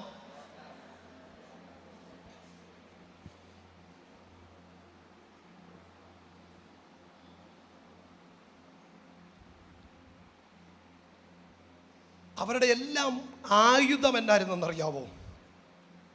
യേശുവിൻ്റെ നാമം. അവരുടെ എല്ലാ കീ യേശുവിൻ്റെ നാമം. ഞാനിത് വൈകിട്ടൂടെ പ്രസംഗിക്കാൻ നിൽക്കുന്നില്ല, പെട്ടെന്ന് ഞാൻ അങ്ങ് തീർക്കാം, ഒരു 10 മിനിറ്റ് പറഞ്ഞങ്ങ് തീർക്കാം. അവരുടെ എല്ലാ കീ എന്നായിരുന്നു? യേശുവിൻ്റെ നാമം. ഒന്ന് പറഞ്ഞേ. ഇന്ന് മുതൽ പ്രാർത്ഥനയുടെ അവസാനം കൊണ്ടത് പറയരുത്. ഏത് പ്രതിസന്ധിക്കകത്തും എടുത്ത് ഉപയോഗിച്ചോണം ആ പദം. ആ പദം നീ പറഞ്ഞാൽ എല്ലാം മുഴങ്കാലും മടങ്ങും. കാരണം ആ നാമത്തിന്റെ പ്രത്യേകത, ആ നാമം സകല നാമത്തിന്റെയും മീതയ. എന്നിട്ട് ഞാൻ പറഞ്ഞു, ഒന്ന്, യേശുവിൻ്റെ നാമത്തിൽ എന്തുണ്ട്? അവൻ്റെ പറഞ്ഞേ സ്വഭാവം, നേച്ചർ, അവൻ്റെ സ്വഭാവം. 2, അവൻ്റെ അധികാരം, അതോറിറ്റി. 3, അവൻ്റെ ശക്തി. യേശുവിൻ്റെ നാമത്തിൽ അവൻ്റെ സ്വഭാവം ഉണ്ട്. യേശുവിൻ്റെ സ്വഭാവം എന്താ? സിമ്പിളായിട്ട് പറഞ്ഞ 5 മിനിറ്റ് കൊണ്ട് നിർത്തി തരാം. അവൻ ചതഞ്ഞ ഓടയെ ഒടിക്കത്തില്ല. അവൻ പുകയുന്ന തിരിയെ കെടുത്തത്തില്ല. അവൻ ഉടഞ്ഞതിനെ പണിയും. അവൻ തകർന്നതിനെ പണിയും. ഓ, പിടികിടുന്ന എത്ര പേരുണ്ട് ഇതിനകത്ത്? അതവന്റെ സ്വഭാവമാണെങ്കിൽ നീ യേശുവിന്റെ നാമം പറഞ്ഞാൽ അടുത്ത സെക്കൻഡിൽ അത് വ്യാപരിക്കും.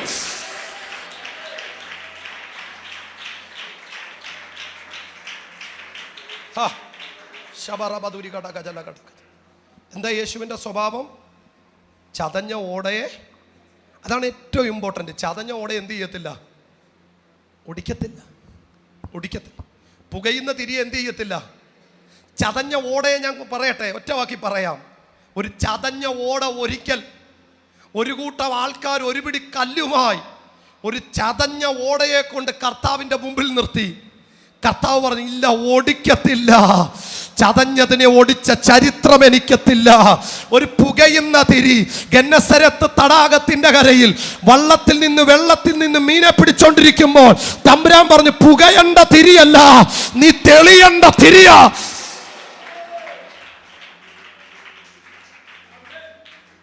യേശുവിൻ്റെ സ്വഭാവം 5 മിനിറ്റ് കൊണ്ട് പറഞ്ഞു തീർക്കാൻ വേണ്ടി. യേശുവിൻ്റെ സ്വഭാവം എന്നാ?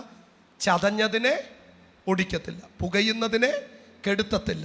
ഒന്നുകൂടെ പറഞ്ഞാൽ, യേശുവിൻ്റെ സ്വഭാവം എന്തെല്ലാം ഉണ്ടോ അതെല്ലാം നീ യേശുവിൻ്റെ നാമം പറയുമ്പോൾ റിലീസാവും. നീ ഇപ്പോൾ ഒരു വീട്ടിലോട്ട് ചെന്ന് യേശുവിൻ്റെ നാമം പറഞ്ഞാൽ ആ വീട്ടിനകത്ത് ചതഞ്ഞ ഓടയുണ്ടെങ്കിൽ അങ്ങ് ബലപ്പെടും. പുകയുന്ന തിരിയുണ്ടെങ്കിൽ കത്താൻ തുടങ്ങും. ഉടഞ്ഞു പോയതെങ്കിൽ യേശുവിൻ്റെ സ്വഭാവം അറിയണമെങ്കിൽ യിരെമ്യാ പ്രവചനം 18-ാം അധ്യായം വായിച്ചാൽ മതി. ഉടഞ്ഞാൽ കളയത്തില്ല, വീണ്ടും പണിയും. തകർന്നതിനെ വീണ്ടും പണിയും. എനിക്കറിയത്തില്ല, ഇന്ന് പകലിൽ യേശുവിൻ്റെ സ്വഭാവം ഈ ആലയത്തിനകത്ത് വെളിപ്പെട്ടുകൊണ്ടിരിക്കുക.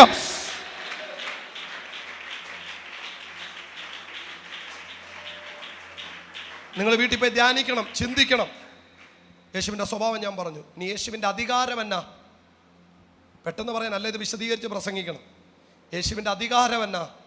അതറിയണമെങ്കിൽ ഇളകിമറിഞ്ഞ തിരമാലയും ഉലഞ്ഞുപോയ പടകിനകത്ത് വെള്ളം കയറി ശിഷ്യന്മാർ നിലവിളിക്കുമ്പോൾ യേശു എഴുന്നേറ്റ് നിൽക്കുകയാ. അവൻ കാറ്റിനോട് പറഞ്ഞ അടങ്ങ്, കടലിനോട് പറഞ്ഞ് ശാന്തമാക്.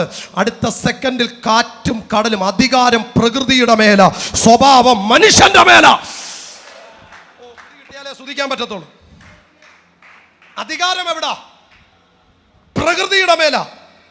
സ്വഭാവം ആർക്ക് വേണ്ടിയാ? നിങ്ങൾക്ക് ഒന്നുകൂടെ പറഞ്ഞു തരുമോ? മനസ്സിലായി, വിശദീകരിക്കാൻ സമയമില്ലാത്തതുകൊണ്ടാണ്. ലാസറിന്റെ കല്ലറയുടെ മുമ്പിൽ നിൽക്കുമ്പോൾ നിങ്ങൾ കാണുന്നത് യേശുവിൻ്റെ സ്വഭാവം. എന്താ അവൻ ചെയ്തേ? കരഞ്ഞു. പറ, എന്ത് ചെയ്തു? കരഞ്ഞു. എന്തിനു കരഞ്ഞു? മാർത്തയും മറിയം കരയുന്ന കണ്ടപ്പം കൂടിരുന്ന് കരഞ്ഞു. അവന്റെ സ്വഭാവം. അല്പസമയം കഴിഞ്ഞപ്പോൾ അതേ ആള് പറഞ്ഞു, ലാസറേ പുറത്തു വരിക. അധികാരം. മനസ്സിലാകുന്നുണ്ടോ? നിങ്ങൾ യേശുവിന്റെ നാമം പറയുമ്പോൾ ഇത് മൂന്നൂടെ ഒരുമിച്ചാണ് ഇറങ്ങുന്നത്.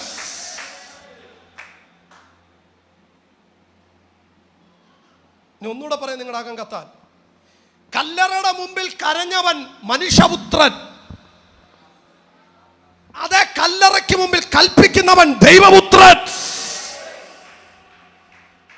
ഞാൻ പറയാൻ പോകും, നിങ്ങളുടെ അകം തിളയ്ക്കണം ഇന്ന് പകലിൽ. കല്ലറയുടെ മുൻപിൽ ദുഃഖം കണ്ടു കൂടെ കരഞ്ഞവൻ മനുഷ്യപുത്രനാണെങ്കിൽ കല്ലറയുടെ മുൻപിൽ കൽപ്പിച്ചവൻ ദൈവപുത്രൻ. ഒറ്റ വാക്ക് പറയാ, നീ യേശുവിന്റെ നാമം പറയുമ്പോൾ അവന്റെ ദൈവത്വവും അവന്റെ മനുഷ്യത്വവും ഒരുപോലെ റിലീസാകും.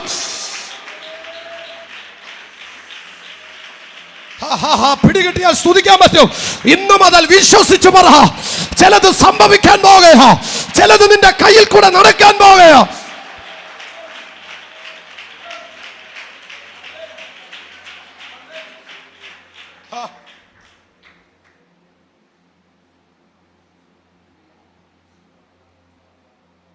ലാസറിന്റെ കല്ലറയുടെ മുമ്പിൽ നിൽക്കുമ്പോൾ കരയുന്ന കർത്താവും മനുഷ്യപുത്രനാണ്. മനുഷ്യൻ കരയും. പക്ഷെ പഴയ നിയമത്തിൽ അനുദപിക്കാൻ ഞാൻ ആരല്ല. പക്ഷെ പുതിയ നിയമത്തിൽ വന്നപ്പം കരയുക, അനുദപിക്കുക. മനുഷ്യപുത്രനാ. അല്പസമയം കഴിഞ്ഞപ്പോൾ ആളങ്ങ് മാറുക, കൽപ്പിക്കുക. മരണത്തിന്റെ ശക്തിയോട് പറയാ, നഷ്ടപ്പെട്ടു പോയതിന്, അളിഞ്ഞു പോയതിന്, ജീർണിച്ചു പോയതിനോട് പറയാ, കേറി വാ തിരിച്ച്. കണ്ടോ? അതല്ലേ പടകിനകത്തും. പടകിൽ ഉറങ്ങിയവൻ മനുഷ്യപുത്രനാ, പക്ഷെ പടകിൽ എഴുന്നേറ്റവൻ ദൈവപുത്രനാ. ഉറങ്ങിയത് മനുഷ്യത്വമാണ്, കൽപ്പിച്ചത് ദൈവത്വമാ. എത്ര പേർക്ക് മനസ്സിലാകുന്നുണ്ട് ഇതിനകത്ത്? നീ യേശുവിന്റെ നാമം ഒരു വിഷയത്തിന് നേരെ നീ എഴുതി വിടുമ്പോൾ അവിടേക്ക് കയറി ചെല്ലുന്നത് അവന്റെ ദൈവത്വം, അവന്റെ മനുഷ്യത്വം, അവന്റെ അധികാരം, അവന്റെ പവർ, അവന്റെ നേച്ചർ.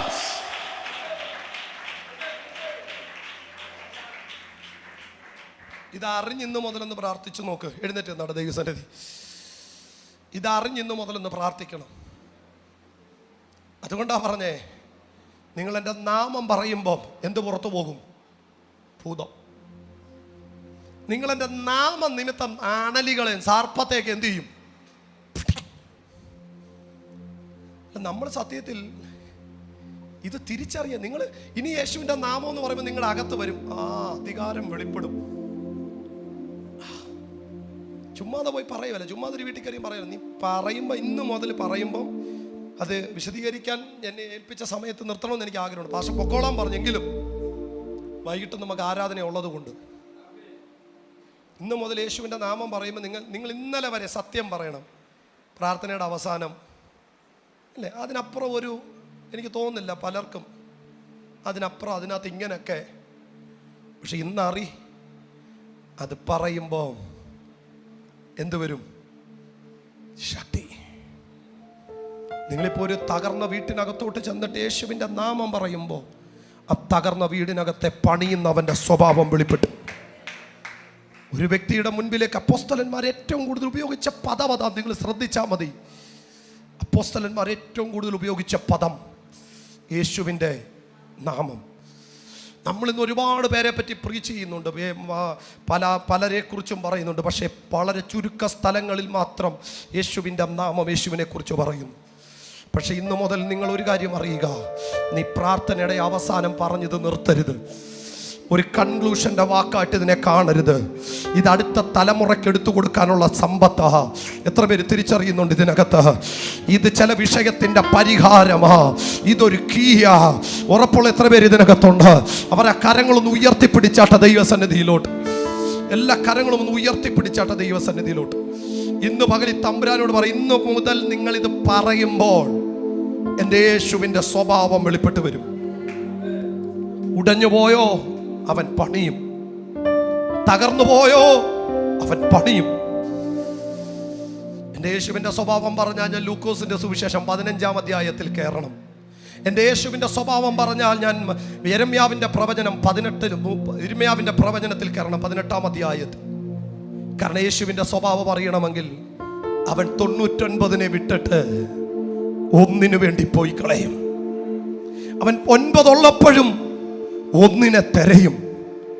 അവൻ നഷ്ടപ്പെട്ടാൽ മടങ്ങി വരുന്നിടം വരെ കാത്തിരിക്കും.